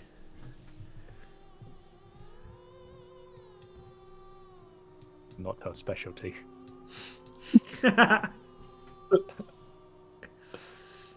10. There's nothing here. You're pretty sure you've pulled everything from under this bar. You've pulled all the whiskey bottles down from the back. Nothing seems to be... there's nothing that could be a handle here. Okay, then I'm gonna head towards the nearest window, which is the one down. I can see like one person at the bottom of the bar. Yeah. And then just try and see if I can, in any way, lockpick or use any of my kind of lock charm. And at some point, if it becomes necessary, just try and whisper sweet nothings to the lock in general and see if it will open.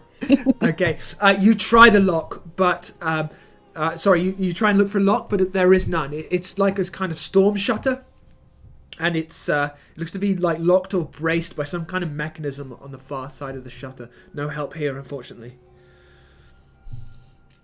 Okay, in which case, I'm just going to return to the group and be like, there's nothing a lockpick can do. No secret passages. We're locked in, but not with locks. Everyone is just pounding on the door now, and smoke is beginning to fill the room. The laughter from outside the doors and windows is growing, and you guys feel like there isn't much time left for anyone in this room.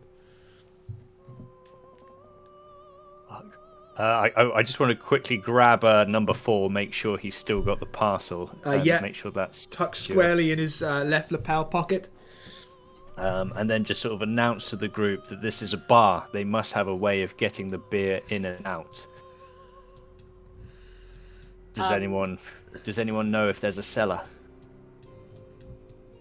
A trapdoor, Yandar's a going to cellar, stand yeah. up and look for the cellar. Okay, give me a perception check. There isn't one obviously 9. available. Say again.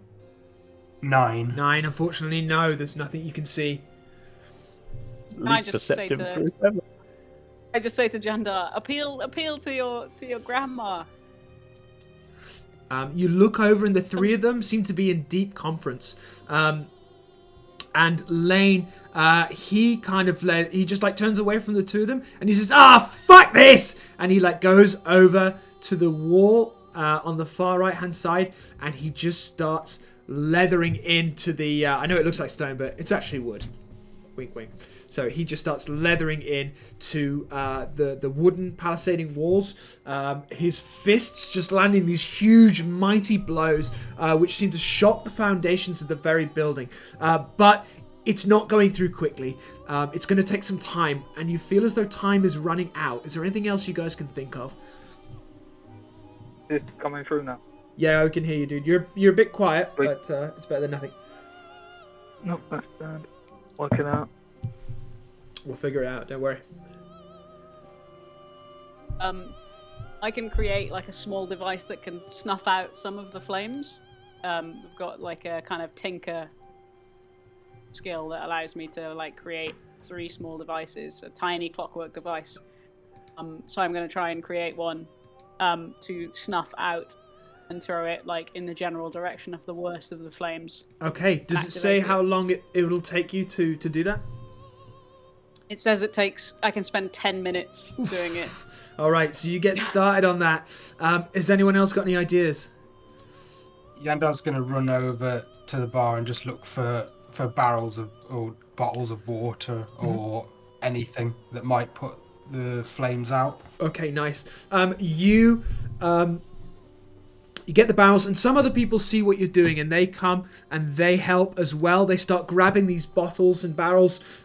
You obviously have to make sure you don't get any whiskies, but there does seem to be, there's like a slot bucket under the bar. Any ale is good. They roll these barrels to the flame, smash them open, and pour them all over the walls and try and wet them.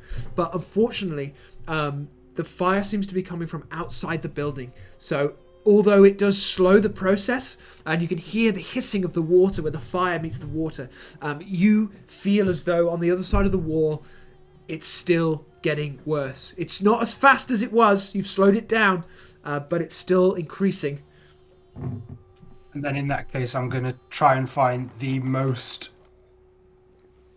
alcohol behind the bar and throw it at the wall where Lane is beating on the wall. Fuck, that's intense. Okay, nice. You throw this kind of makeshift Molotov cocktail. Lane steps back as you do, and the fire just erupts on that side of the wall. It's a really fucking risky play because it increases the smoke inside the room, but Lane leaves it for a moment, lets the wood weaken slightly, and then he comes back in and he hammers on the wall. You can hear the shockwave of his blows, like reverberating around the room, and you do feel as though it's getting closer and closer to breaking through. Has anyone got anything else that they'd like to do?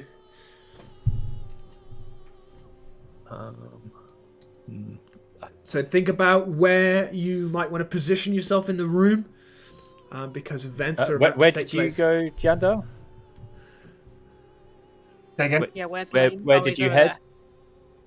there. So I'll probably be over here-ish by Lane. Okay, I'm gonna sort of go towards to Yandar and Lane as well, noticing that seems to be our best option of getting out. So I'm sort of joining them. Yeah, I He's think I'm calling going to head Tall over Billy over as this well. way. I'm going to do that and help drag Thor Billy in the general direction of that, whilst still tinkering with this device. All right. Can gonna I stay take number right- 4 with me? Yeah, you can take number 4 with you. He is kind of sort of attached to the hip. He doesn't seem to understand the seriousness of the situation. He's still a bit half cut, but you've kind of slapped some sense into him a little bit.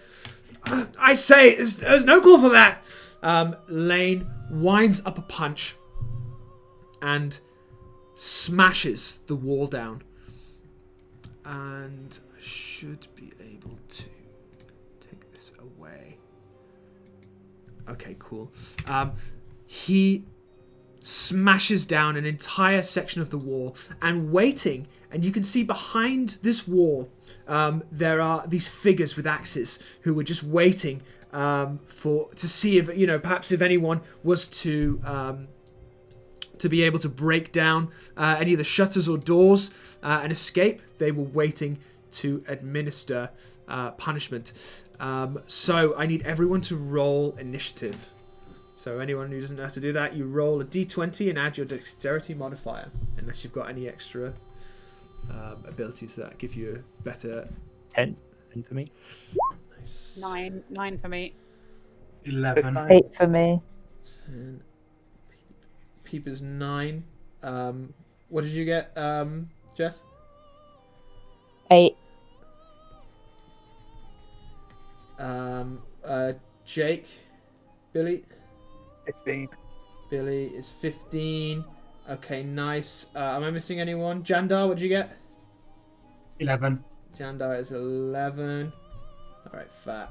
Okay, let me just quickly roll for everyone else.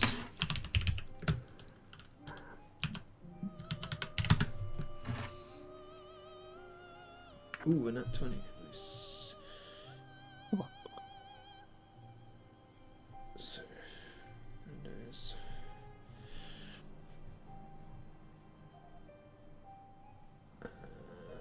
Billy. Thanks. Okay, so first on the ticket is everyone else. Everyone sees that Lane has managed to break down the wall, and they are going to start moving in the direction of their only means of escape. The smoke is kind of billowing out of this hole, and everyone kind of smells potential freedom and begins moving towards the door. Up next, Billy, what are you going to do? Whereabouts is the guy standing with the axe? Hang on, let me just see what you guys can see quickly. Can you see the axeman on the right hand side of the map? No. Oh shit, that's not good. Can anyone? I can, by the way. Yeah, Yeah, so I don't know whether it's just... it's just Jay. Oh, yeah, I can. Sorry, they look like roses. Nice. Okay, so these figures are just kind of standing, looking menacingly at you guys. They smile and brandish their axes and raise them high, ready to cut down anyone who tries to flee the burning building. What are you going to do, Billy? Is the rest of the building burning? So I've only got one way, I can't retreat back. Yeah, the rest of the building is completely catching on fire, and you realize that there isn't a lot of time left. In fact, I'm going to be drawing the number 3 on the stage here, because that is probably, you estimate, the amount of turns you have to get out of the building before it collapses on top of your heads. So, Billy, Okay, what's sweet. happening? I am going to go there and do nothing. No problem. Up next is the Axemen. They kind of position themselves together, and they raise their axes high, and they ready themselves to act. One of them on the south lets out a call, and you see figures coming around the corner. Other men waiting at other shelters, coming round to reinforce their brethren. Up next is Jandar.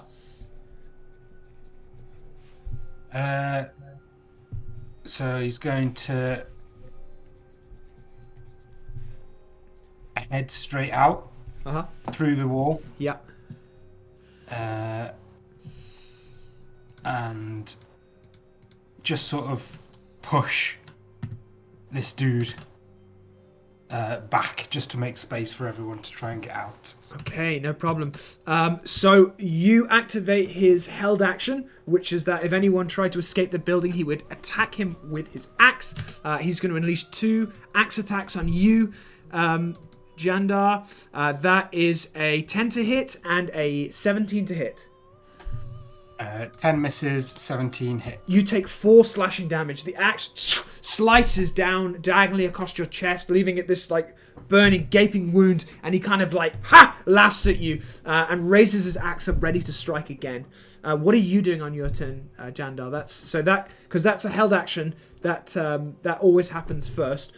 So what do you do for your action? So in retaliation, he's going to just thrust his trident straight into his face. Nice. So roll to hit. 20. That's a hit. Roll damage. Which is 6. Okay, nice. Damage. You put the trident straight in his face. He like staggers back. His axe drops just for a moment. Is there anything else you do on your turn, Jandar? No. Okay, Cauldron, you're up. Peep, you're after Cauldron. Are any of them grouped together? And what sort of radius are we speaking? Like, So how far apart are they? You can use your little ruler on the left-hand side. So you'll see that okay. these guys are 10 feet. These guys are 20 feet across. The 3 of these guys are 25 feet together. Okay, I'm going to perform a cantrip and throw acid splash at the lower one here, if there's line of sight. Yeah, if you can see him, there should be line of sight. Yeah, he's in light, so I'm going to throw acid splash, which is a cantrip. You create an acidic bubble at the point of, if within range, which they are. When it explodes in a 5-foot radius sphere, each creature within that sphere must succeed a dexterity saving throw or take 1d6 acid damage. Okay, nice. That is a 2, so that's fail. What damage? Damage is 5 damage. 5 damage. Okay, nice. Is this the one on the south? Yes, this one here. Okay, nice. Okay, nice. You toss this vial and it crashes in his face, spraying him with acid. He doesn't look quite as smug as you did before. Is that your turn, Cauldron? Yeah. I'm just going to stay with number 4 and just stay back here behind Lane. Peep, you're up. Jeff, you're on deck. So I'm going to try and use the smoke as a screen to sneak outside and hide in the bushes. Nice. As my movement. So want me to roll for the sneaking? No. So you're trying to you're trying to sneak. Yeah, I'm through. trying to sneak out of the door using the smoke that's kind of billowing out as my screen and into the bushes nearby without being seen. Yeah. Try and roll a stealth check. You are very small.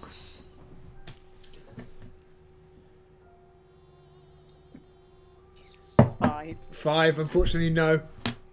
You try and blend into the smoke, but it's kind of like billowing out of the house unevenly. So it's like you're kind of hidden, and then whoop, there you are. You know, you've just it's been pulled away. Okay, so I'm outside, just here. Wait, hang on. For some reason, my character isn't moving where I want them to go. Basically, I'm outside in the bushes. Obviously, having been seen, I'm going to fire a dart at the southern axeman. This one here, or the one at the very bottom. Yeah, the one that Cauldron attacked. Took the acid splash. Yeah, no problem. Yeah. So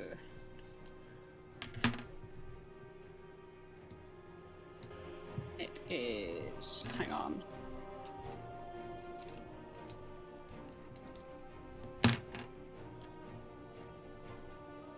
Six. 6 will miss, unfortunately. 6 to hit was that? Okay. Yeah. Okay, no problem. Go ahead. And then for my final action, I'm going to try and just get as further hidden into the bushes as possible. Okay, try nice. And, just try and go hunt it down. as unnoticed as I can. But I'm still at the moment. I'm still tinkering with this device that I was making earlier. Okay, no problem. Jeff, you're up. Billy, you're next on deck. I'm gonna just be aware that the group are obviously on the front line. I'm gonna just move here. Just staying like near Anna because obviously she's a Morrigan and I'm thinking she needs to get out. And then, hang on, let me just see if I can do it. Yeah, I'm gonna use my cantrip Vicious Mockery. 1 second. Let me roll. Yeah, so it's a Wisdom saving throw of 14. I roll. Oh shit! 1d6, a 1. Vicious Mockery. Don't I have to resist? Yeah. Oh shit! Yeah. Sorry. No worries. I roll a nat 3, so it hits. Hey. Roll damage. And I rolled a 1. Nice. But that also means I have disadvantage on my next attack. Is that right? Or check. Yes. Okay. Tight. Is that your turn? Yeah. I'm just gonna stay here, like close to Anna, but still got these guys back. Okay, nice. Lane is going to move forward, and he is going to absolutely leather this guy. He's going to make 2 quick attacks. One misses, and the other like sinks it into his stomach. This guy doubles forward. He even drops his axe, and Lane raises his fist again to finish the job. You're going to see Anna move forward. And she is going to apply some healing to these 2 guys. They look as though they've been burned by some of the fire. And finally, this fine young lady, Skid, is going to move forward, and she is going to use an Ice Blast on this guy here. She rolls damage. Rolls to hit, hits, and absolutely blasts this guy off his feet. He just kind of goes flying and flies off into the distance, crumpling down into the grass. Up next, the randos are going to try and move forward. This guy tries to move out, and thankfully the Axeman is not doing so well, so he's all right. This girl moves forward. The axe drops on her. 2 quick vicious strikes, both unfortunately connecting. Just rolling damage. Yeah. Okay, she goes down. So she is unconscious and bleeding out into the grass at the feet of this axeman. At the sight of that, people are kind of a bit nervous to push forward and out, but some do make their way out.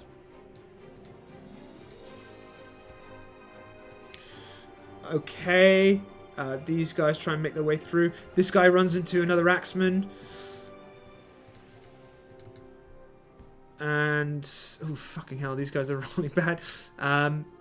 He takes 2 hits and also goes down. So he falls unconscious at the feet of this axeman.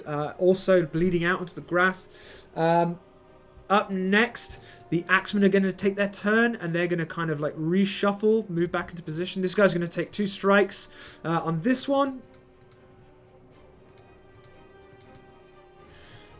Rolls a nat 1 and a nat 19, so it's just 1 hit.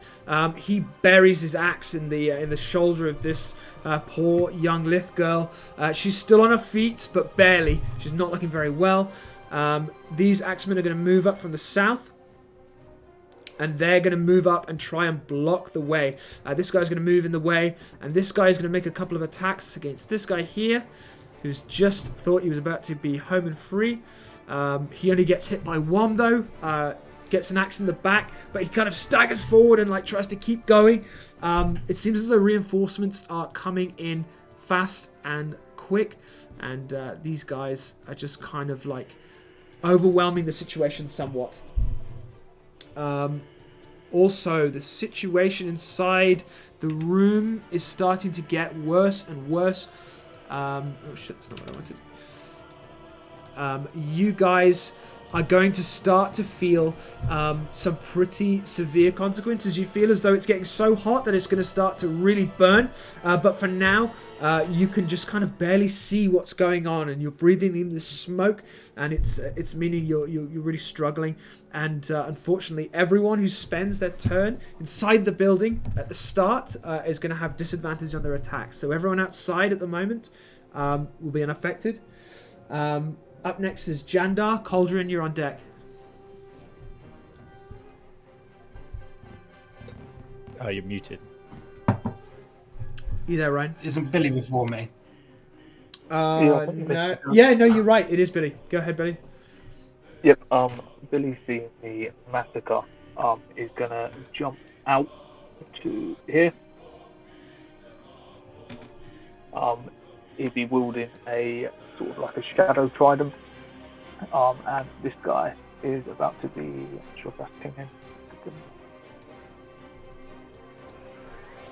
This one, when he killed the girl, he is going to be hexed on his strength.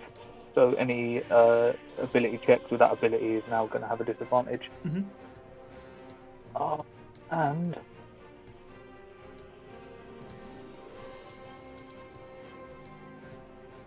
he's going to be stabbed in the gut once this rolls.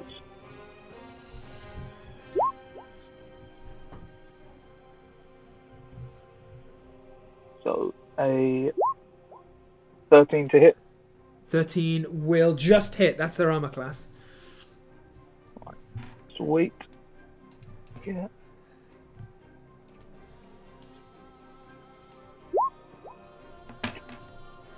Seven necrotic damage. Nice. And because of the hex, an additional 1, so 8 necrotic damage. Brilliant. And that will be the... Okay, just remind me, that was the north one, wasn't it? This one here. Can you see what I'm looking at, Jake? Yeah, that one. Okay, nice. Okay, yeah, he's looking very poorly. Jandar, you're up. What are you going to do? So he's going to sort of circle round and try and shove this guy back to make room for people to get out.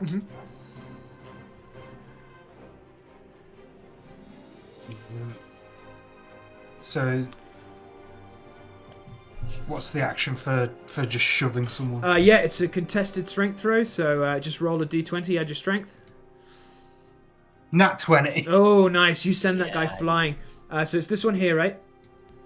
Yeah. Okay, nice. He lands all the way back here, and he is prone as well, so he's going to have a lot of movement taken off him at the start of his next turn. Is that your turn, Jandar? And then I'm just going to sort of clear out and make some space. No problem.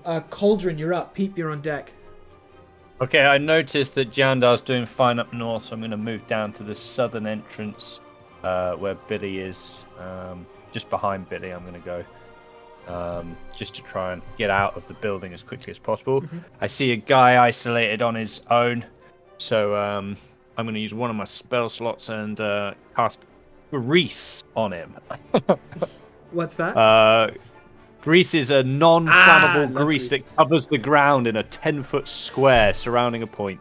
And you need a dex saving throw or you will also be prone. So I'm going to aim 10 feet around this guy, which is actually quite big. How do I get that up? 10 feet is about that. So that's a 10-foot square Brilliant. radius. So Okay. I don't know how you keep it there, but... So yeah, it's a 10-foot. Just cast Grease at him. Brilliant.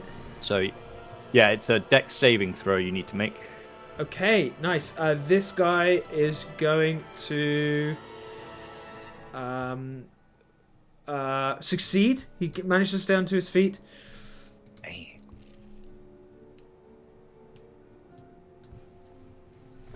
Anything else, Cauldron? Noticing how well and up front Tall Billy is, I'm going to cast Guidance on him. You touch a creature, willing creature. You touch a willing creature and choose a skill. Until the spell ends, the creature adds 1d4 to any ability check and chosen. So I'm just going to buff him basically with Guidance. So Billy, you've got a 1d4 on any ability check. Billy's feeling strong. Brilliant. Yeah. So, by the way, I'm going to add permission to number 4 to you, Cauldron. So you can, you're basically where you go. Number 4 goes as well, and you're in charge. Pete, you're up. Jeff, you're on deck. So I'm gonna try and sneak a bit further into the bushes outside, towards where Lane is, and kind of try and help out in that fight. So I'm still in the bushes, still sneaking. I don't know whether you want to roll like a sneak check again, or I'm just still seen. But I'm gonna try and do a sneaky attack of throwing a dart. Not dart. Sorry, throwing my dagger at the axeman who's in front of Lane. Problem. So you have advantage because Jake is flanking. Sorry, which guy are you hitting? The north one. The north one, yeah. Yeah. So whenever there's an ally who's also attacking an enemy, you get advantage, which means you roll. You do 20 twice, so you take the best one, and you get to do your sneak attack if you hit as well. Okay. So do I roll for sneak or am I just rolling for hit? No, you just roll to hit. You basically you're gonna struggle to be hidden. So these guys are looking to see who's coming out. So there's not really anywhere to hide, unfortunately. 13. 13 is their armor class. So roll damage and add your sneak bonus.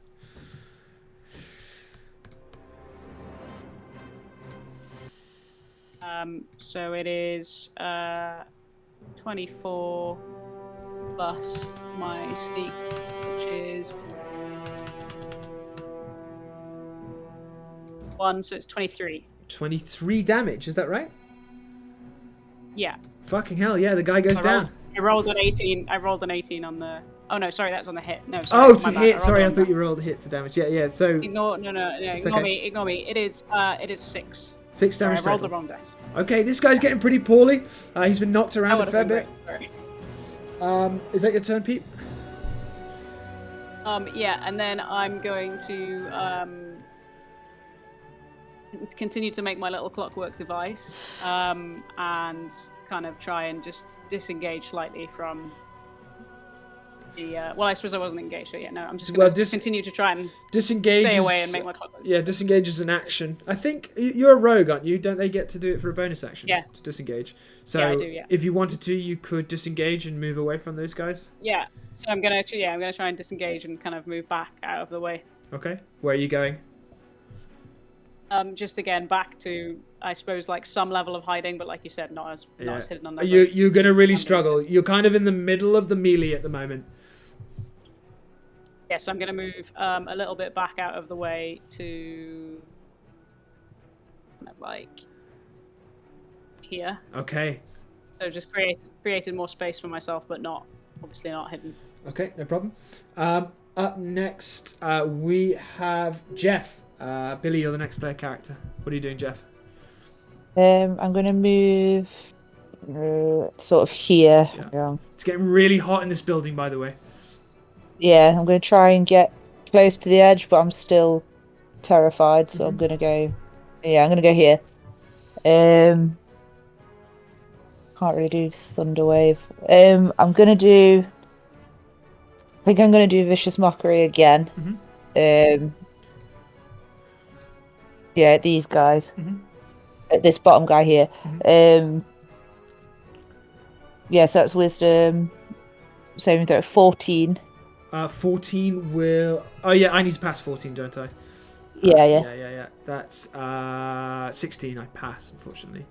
Do I take half or anything like that? I don't think so. 1 second. No. But can I still do a bonus action? Yes, you can always do a bonus action. Could I inspire Cauldron here? So that's Bardic Inspiration. Yeah, so Bardic Inspiration. So yeah, I can do that for Cauldron there. Yeah, so Cauldron, for the next 10 minutes, you have a Bardic Inspiration dice, which means you can add a d6 to any attack roll or skill check or anything like that. And also, you can do it after. You can choose to do it after you've already rolled. You can choose to add the d6. Feel inspired. Okay, nice. All right, cool. So Lane is next. He's going to finish off that guy that you guys have been working away on. He punches him. The guy goes down, and he's just going to run forward and fucking tackle this guy. He's going to do a strength contested save against this guy. And he succeeds. So Lane and this guy are kind of rolling around, punching fuck out of each other. And he just calls just before he leaps out, "Just fucking get out! Just go, go, go!" That's his turn.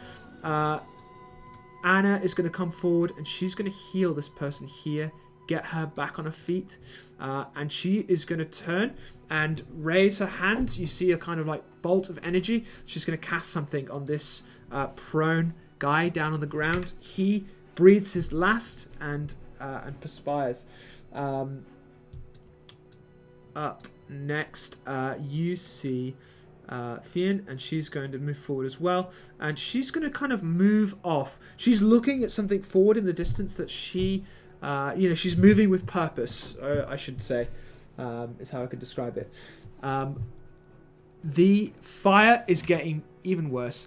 The building is about to come down. You guys don't have any more time. It's now or never. You've got to get the fuck out. Billy, you're up. What are you doing? Yep, same guy.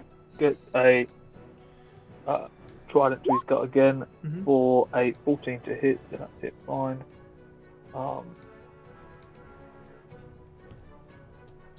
For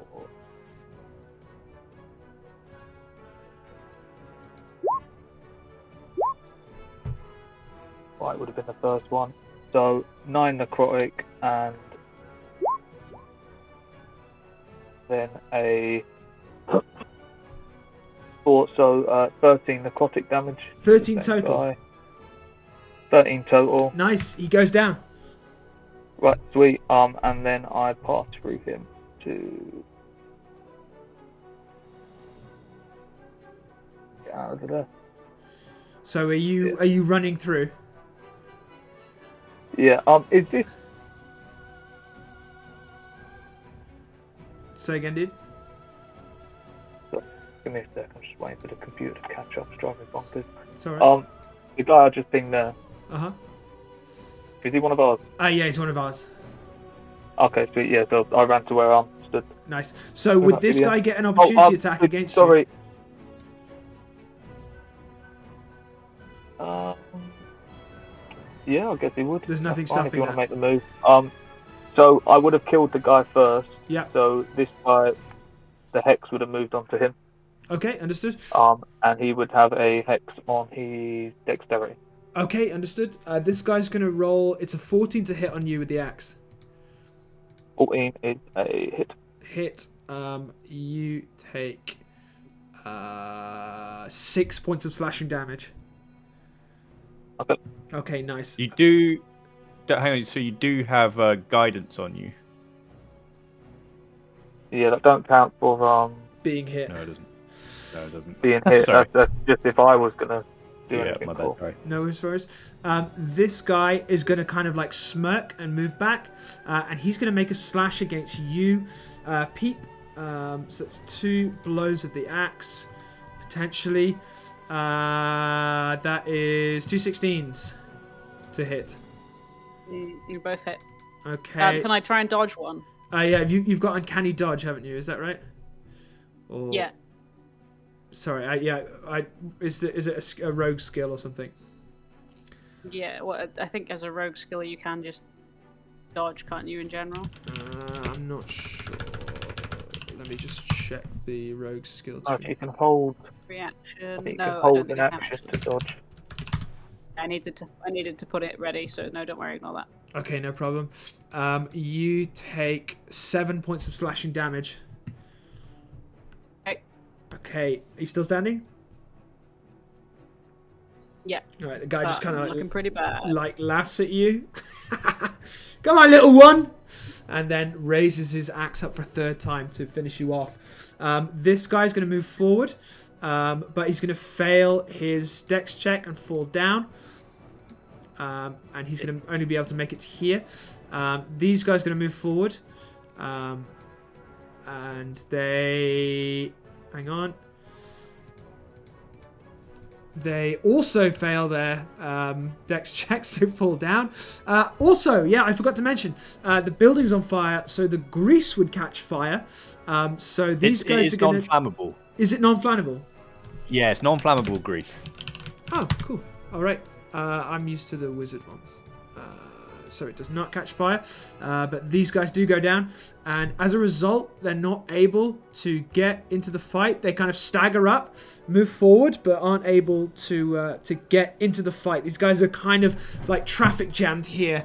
And that's about as much as they can do. You see a couple more of them come around the corner. Ready to get stuck in. Jandar, you're up. So he's gonna run to beside Lane and make a attack to the guy. Yeah.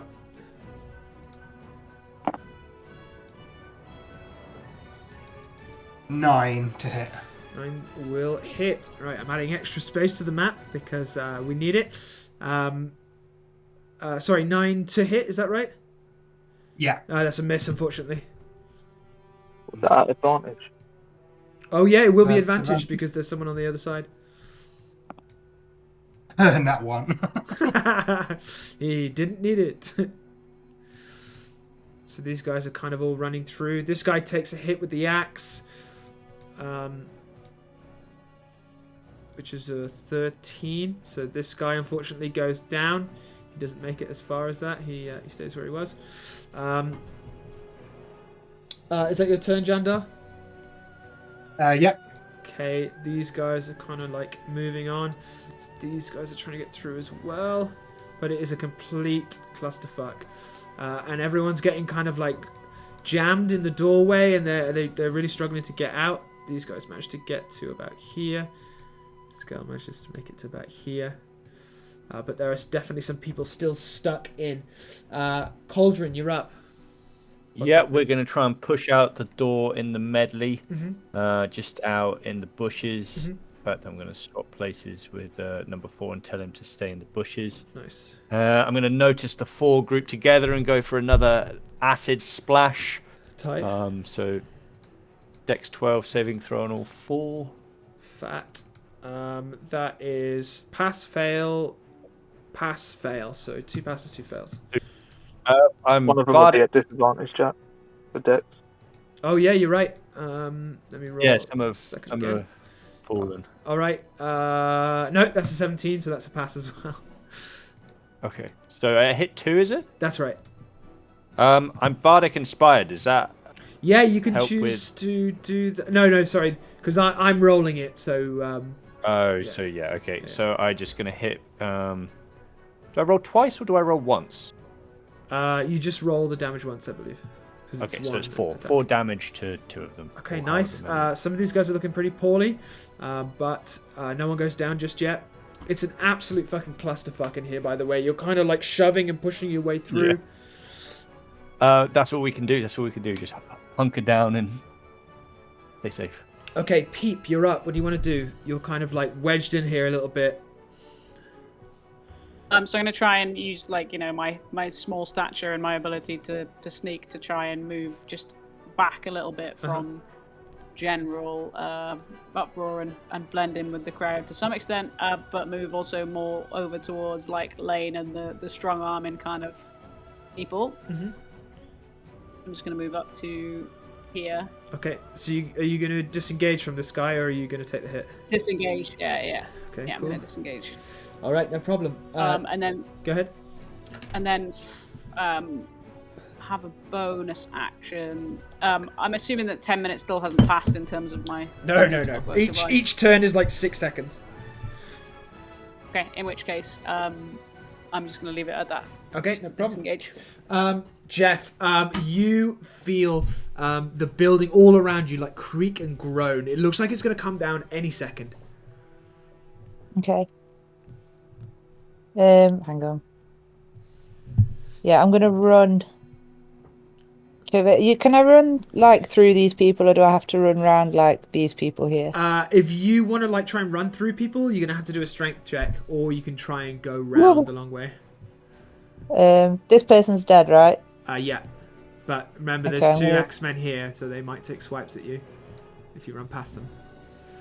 Okay. And dash as well. Yeah, dash is an option too. Dash is an action that doubles your speed, or you can use disengage. That would mean that they couldn't attack you. I'm gonna do something else. I'm gonna run over here. Over there. Yeah. And then 1 second.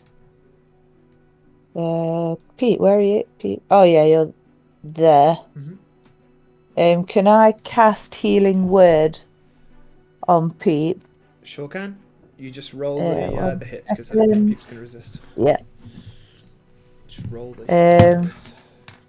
So I've got a 9 for that. Okay, Peep, you heal by 9.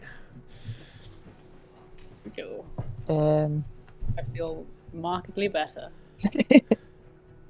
Yeah, and that's it. That's all I'm gonna do. Okay, no problem. Lane, and these 3, they're going to so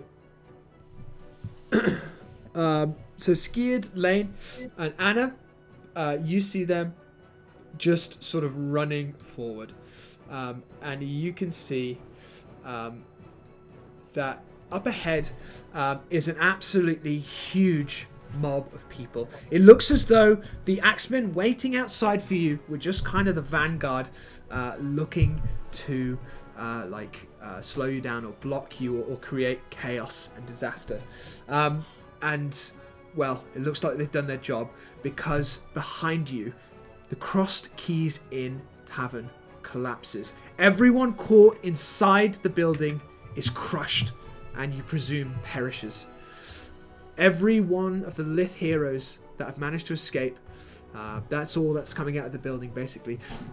You see these 3 family members running forward. They're charging out in front and giving this sort of great hue and cry. Up ahead of you, you can see a great demon standing among a horde of soldiers. This demon is sort of is huge. He's like a giant. He has multiple arms, and you can see this kind of face grinning at you off in the dark, smiling and waiting for these 3 figures to run and join with him in battle. You see them run forward, and and engage the mob up in front. You see Lane leap into the air, his fists held high, and his blow just comes down and crashes into the stomach of this great demon. You see Anna cast this great glowing beam of energy into the horde, and you see Skid raise up into the air.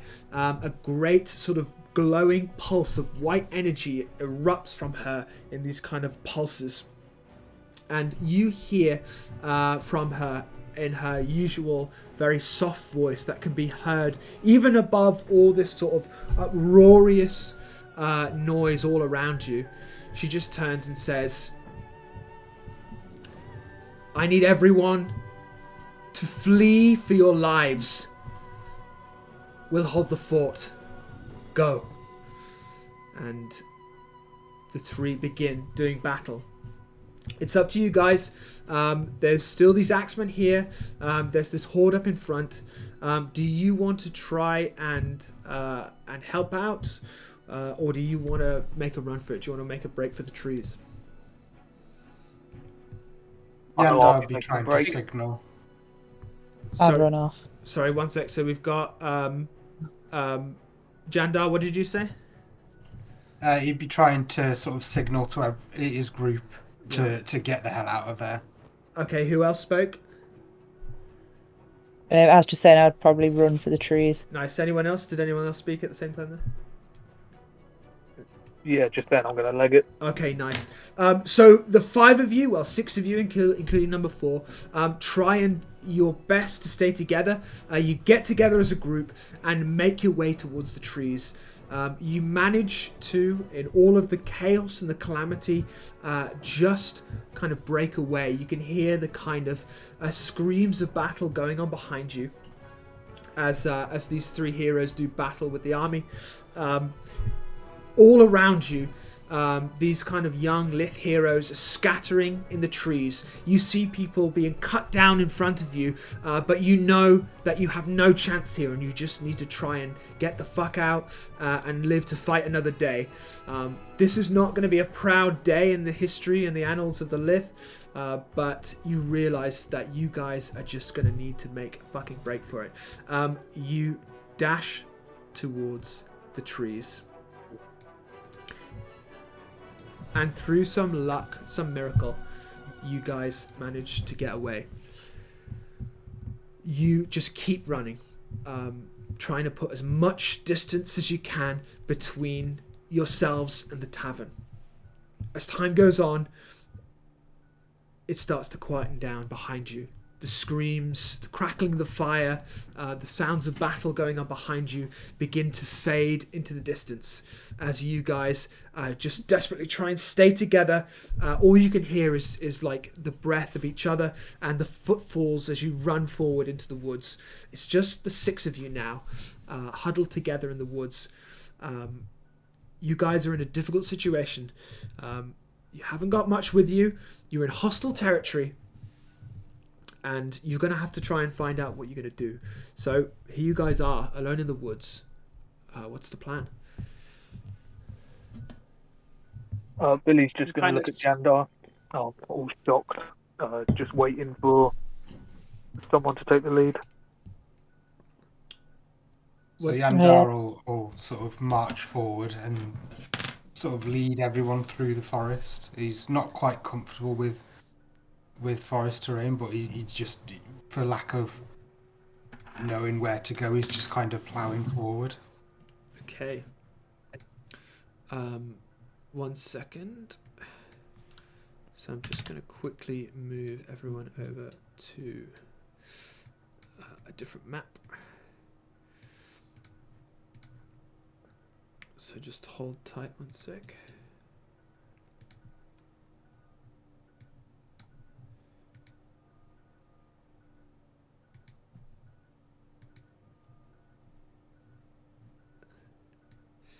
Okay, Jandar, you lead people forward into the gloom. As time goes on, you hear like a hush all around you. You find yourself in a clearing. The area behind you. It's quietened down a little bit now. It seems like you've gotten pretty far away and you find yourself in a woodland forest. The 6 of you together. Hang on, I need to find him before he's gone AWOL. And here you are. So you've kind of gotten out of the immediate danger, but you're still kind of like hopelessly lost in the forest, and you're not quite sure what you need to do. So what time is it right now? You would guess it's maybe about 10 o'clock in the evening, but you were all quite drunk, so it's going to be pretty difficult to get an exact read on it. So I suggest you... Go on, Pete. Go ahead. I was just going to say, I'm still just kind of nervously and kind of fully tinkering with this device, still trying to get it to create some snuff of fire ability, just in case we're still not safe. Okay. I'm going to suggest we try and find somewhere to camp for the night. I don't know where we are or how far from any sort of civilization we are.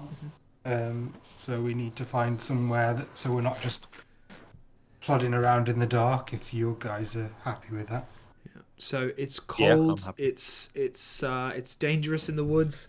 You've got no food. You probably haven't got much water. You guys are going to need to try and find something, like Jandar says. Otherwise, you begin to realize that you've kind of come out of the frying pan into the fire somewhat, because you're cold and alone in the forest here. Can we investigate the area and find out if there's any food or areas of like forageable bushes or areas that we could settle down in this clearing? Yeah, sure. Give me a perception check. See if you can track something down, or you can use a survival check if that's better. We all make one. Yeah. Let's say two. Two people can do either a perception check or a survival check. I got 19 for my perception. Very nice. Who else was rolling? I've got 19, so I'll roll as well. Okay, nice. 16. 16. Okay, nice. You track down some berries and mushrooms. It's enough for like a little snack, and you stave off hunger for just a little bit. But you realize you're going to need a plan. For the medium term. What are you going to do? Where are you going to go? But you're going to need one in the short term as well, because no one here is a particularly skilled wild man. So you're going to have to think on your feet. But for now, thanks to this foraging, you stave off hunger just for a little while. I guess share the berries out amongst everybody. Make sure we've all been fed, and sort of turned towards Jandar, who sort of walked out first and said, "Do you have a plan or know anywhere local that we can make our way to or stay?" I'm not used to being this far inland. I'm a bit lost myself. I just know we need to find somewhere. Well, I guess so we can either camp out the night or some shelter that we can find. I've slept rough a few times. I think we're best finding some form of shelter. Didn't Lane say that we should head to the capital? I like that guy. I think maybe that should be our long-term plan. Yeah, we're going to have to sort out the Lith reputation for sure. We don't even know which way. I would say we should try and tell authority, but I don't think they're going to be any help. In fact, I reckon they were probably behind the whole bloody thing. Yeah, we're going to have to play this tactical for sure. But let's focus on trying to find some shelter for tonight. Let's keep moving there. Standing around ain't going to do us any good. Okay. You guys push on into the gloom. So if I remember correctly, Peep and Jandar both have night vision. Is that right? Or Dark vision. Yep. Yeah. So dark I vision. think we all do apart from one. Yeah, who doesn't? So dark vision, as in contrast to what the name might suggest, it doesn't. It's not like see in the dark. Basically, it's kind of like cat's eyes. If there's like a little bit, if there's like very very dim light, you can kind of see well, and if there's nearly no light, you can see better. But it doesn't. It's not like X-ray vision, if you will. So like even those with night vision, with what do you call it? Night eye? Dark vision, yeah. You still like have to like think about where you're putting your feet. You still, you're still in the, in the gloom, in the dark woods. It's not a very starry night. The moon's not very full, so you really have to be careful. If you twist an ankle out in the wilderness, you're probably not going to be doing yourself any favors. All right, you carry on for a little longer, and you begin to hear some voices off in the distance, and just on the sort of edge of vision, over the trees, you begin to feel as though you can sense some light, some torchlight perhaps, soft murmur of voices somewhere off in the distance, and this torchlight flickering over the tops of the trees. Can I just say, shall I sneak ahead, see if they're danger, friend or foe? Yeah, that'd be great. Just call out if you need anything. Okay, the code word is pamplemousse for danger. Pamplemousse. And I'm gonna sneak forward towards the voices and see if I can kind of hide in whatever vegetation is available. Okay, brilliant. So you're on the map now. Your token should be able to see everything that you can see, Peep, as you move forwards. So as you leave the group, just take it dead steady, because remember, you can see people as you move forward, but also they might be able to see you. So you've got to take it very carefully if that is your goal. Okay, so I'm gonna sneak kind of quietly around the edge of this tree, trying to remain hidden behind the trunk. Yep. Until I can see like the very edge of the first person.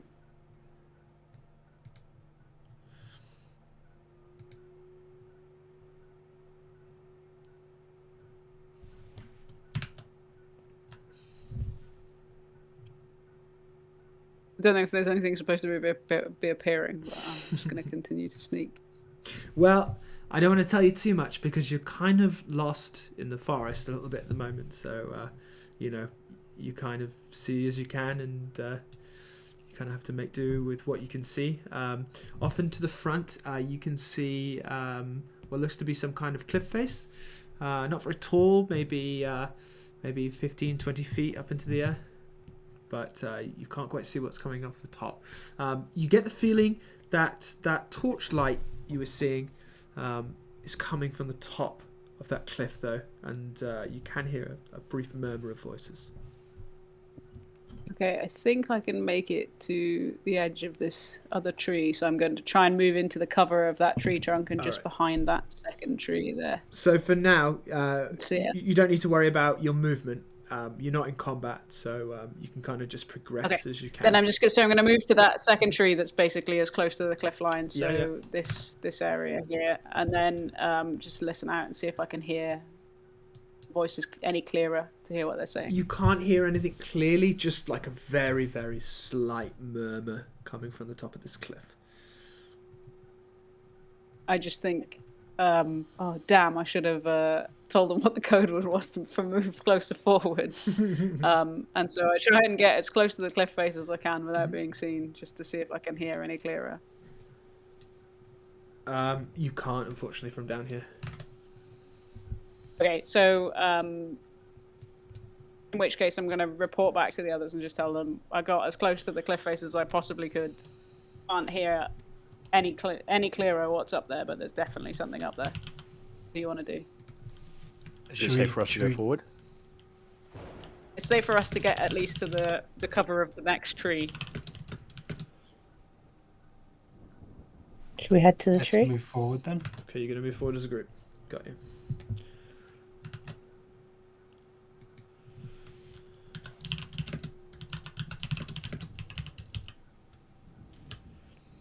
It's cool, isn't it? The lighting thing. Very cool. Yeah.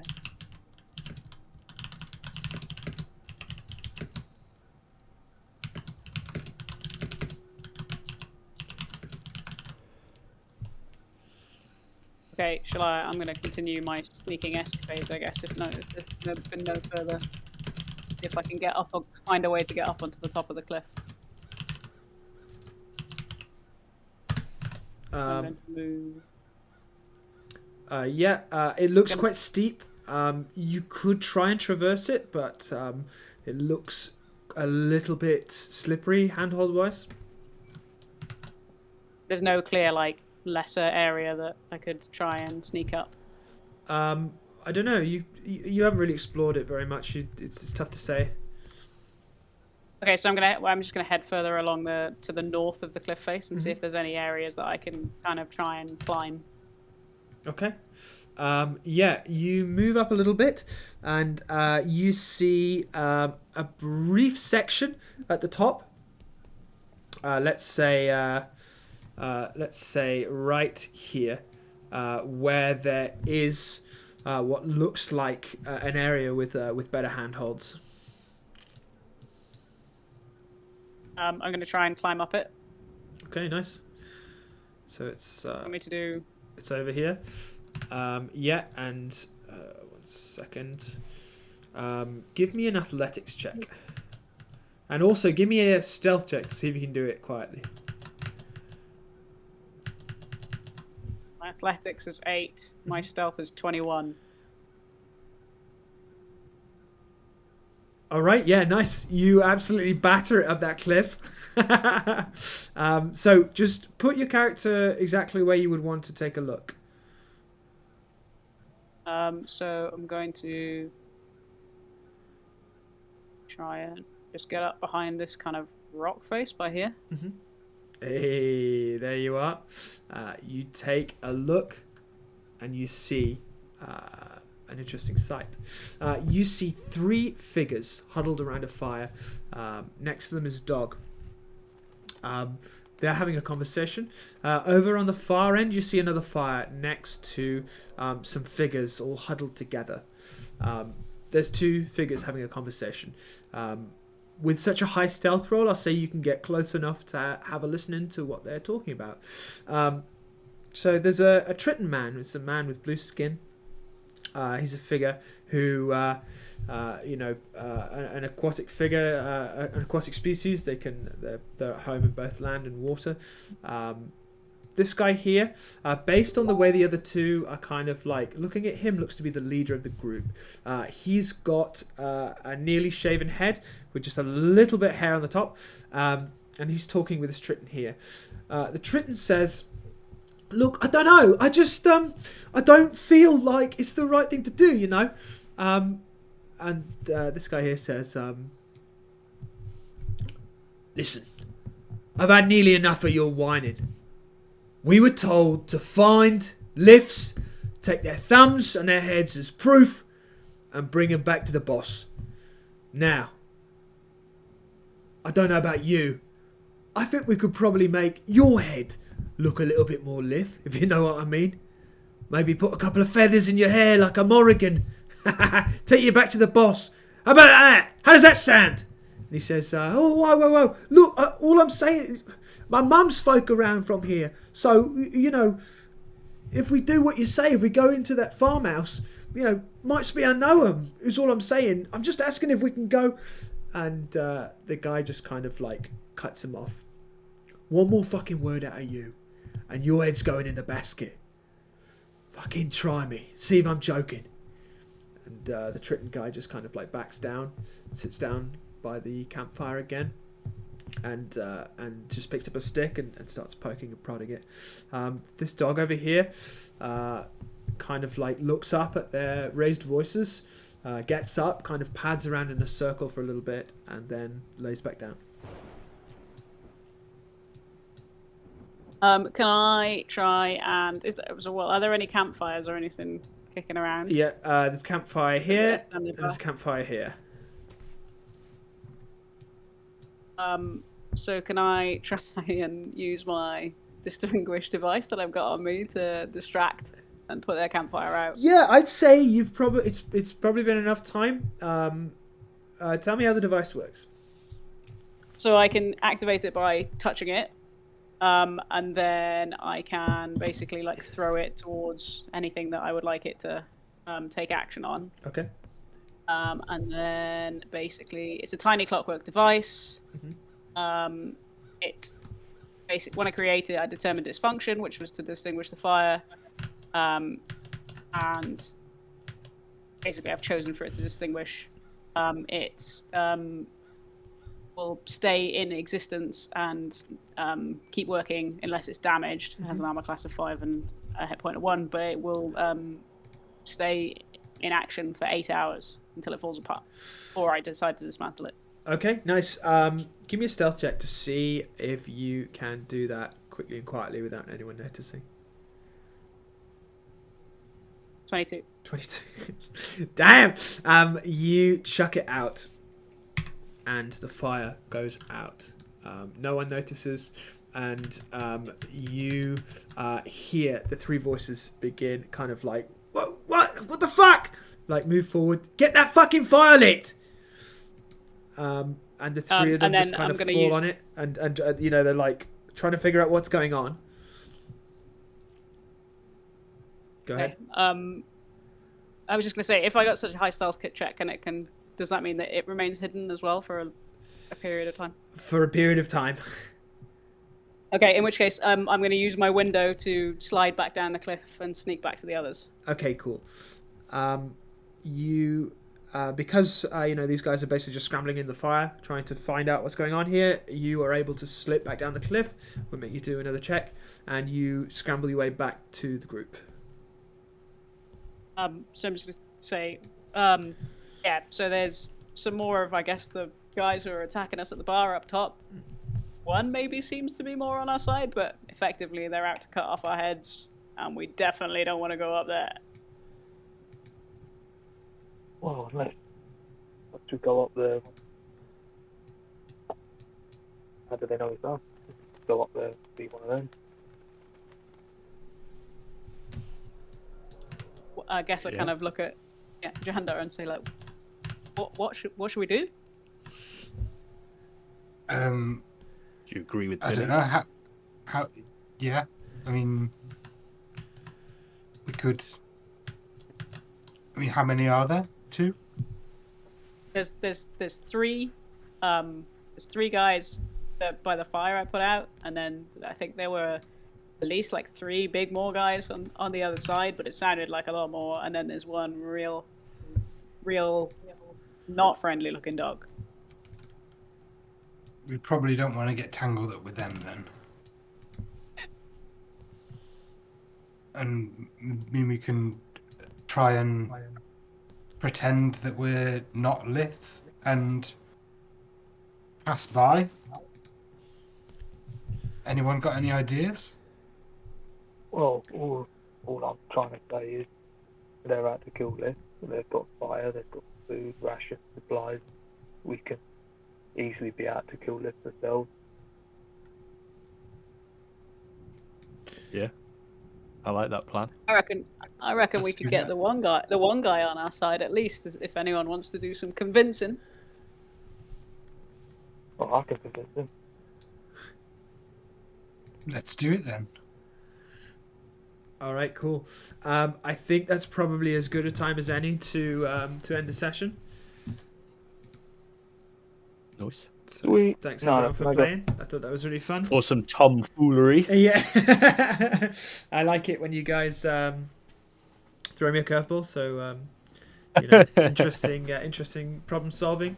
Perhaps the worst eyes I've seen from any group in the history of DMing. I think it was like a 5, then a 9, then a like 10, and then a 7, and then a 2. Yeah. I don't think anyone rolled over like. Everyone had to. Yeah, you're like, what do I see? And I'm like, nothing. You see nothing. Is there a cellar back here? No cellar. But also, Okay. because for me, that's like when it's most fun, when like you're faced with like difficult problems and you just have to try and figure it out when shit hits the fan, basically. Well, I was worried at Apparently one the only point you were high going to rolls we kill get us is off. the- Yeah, you getting killed Yes, off. Not today. right in the first Yeah, game. first session, first fight. Okay, there's more coming. I'm like, oh fuck, my acid splash ain't doing much more. That grease was good. I think you like probably saved like half the ground. Like you lost a few, but like, yeah, like if those 4 guys had got in the way, that would have probably been a lot worse for the future of Lithkind. You got to think of it as like Zoom beanies, where you got to like get them across the bridge, and they're not all going to make it, so don't worry about it too much. Yeah, thanks for the healing save, Jeff. I was pretty bad off. She's on her knees. Just So I took crawling one across the hit and it battlefield. took me down to like minimum. Sorry, say again, Yeah. Jake. What was that, Jake?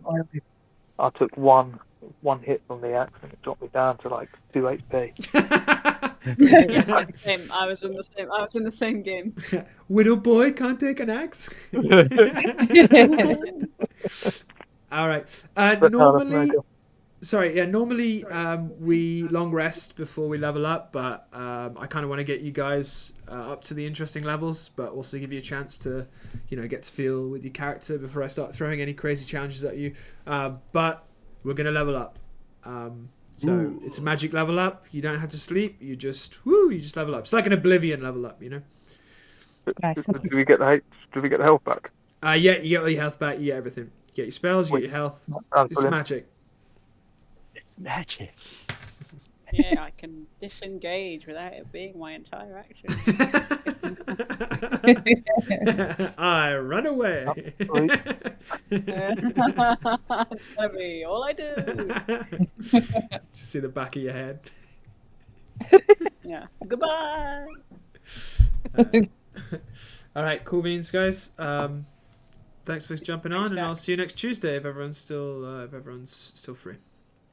Yeah, man. Yeah, Definitely. good. Yeah. Cheers, Yeah. guys. Thank you. Love you long time. Yeah, cheers, man. See you Catch you soon. Bye. Thank you.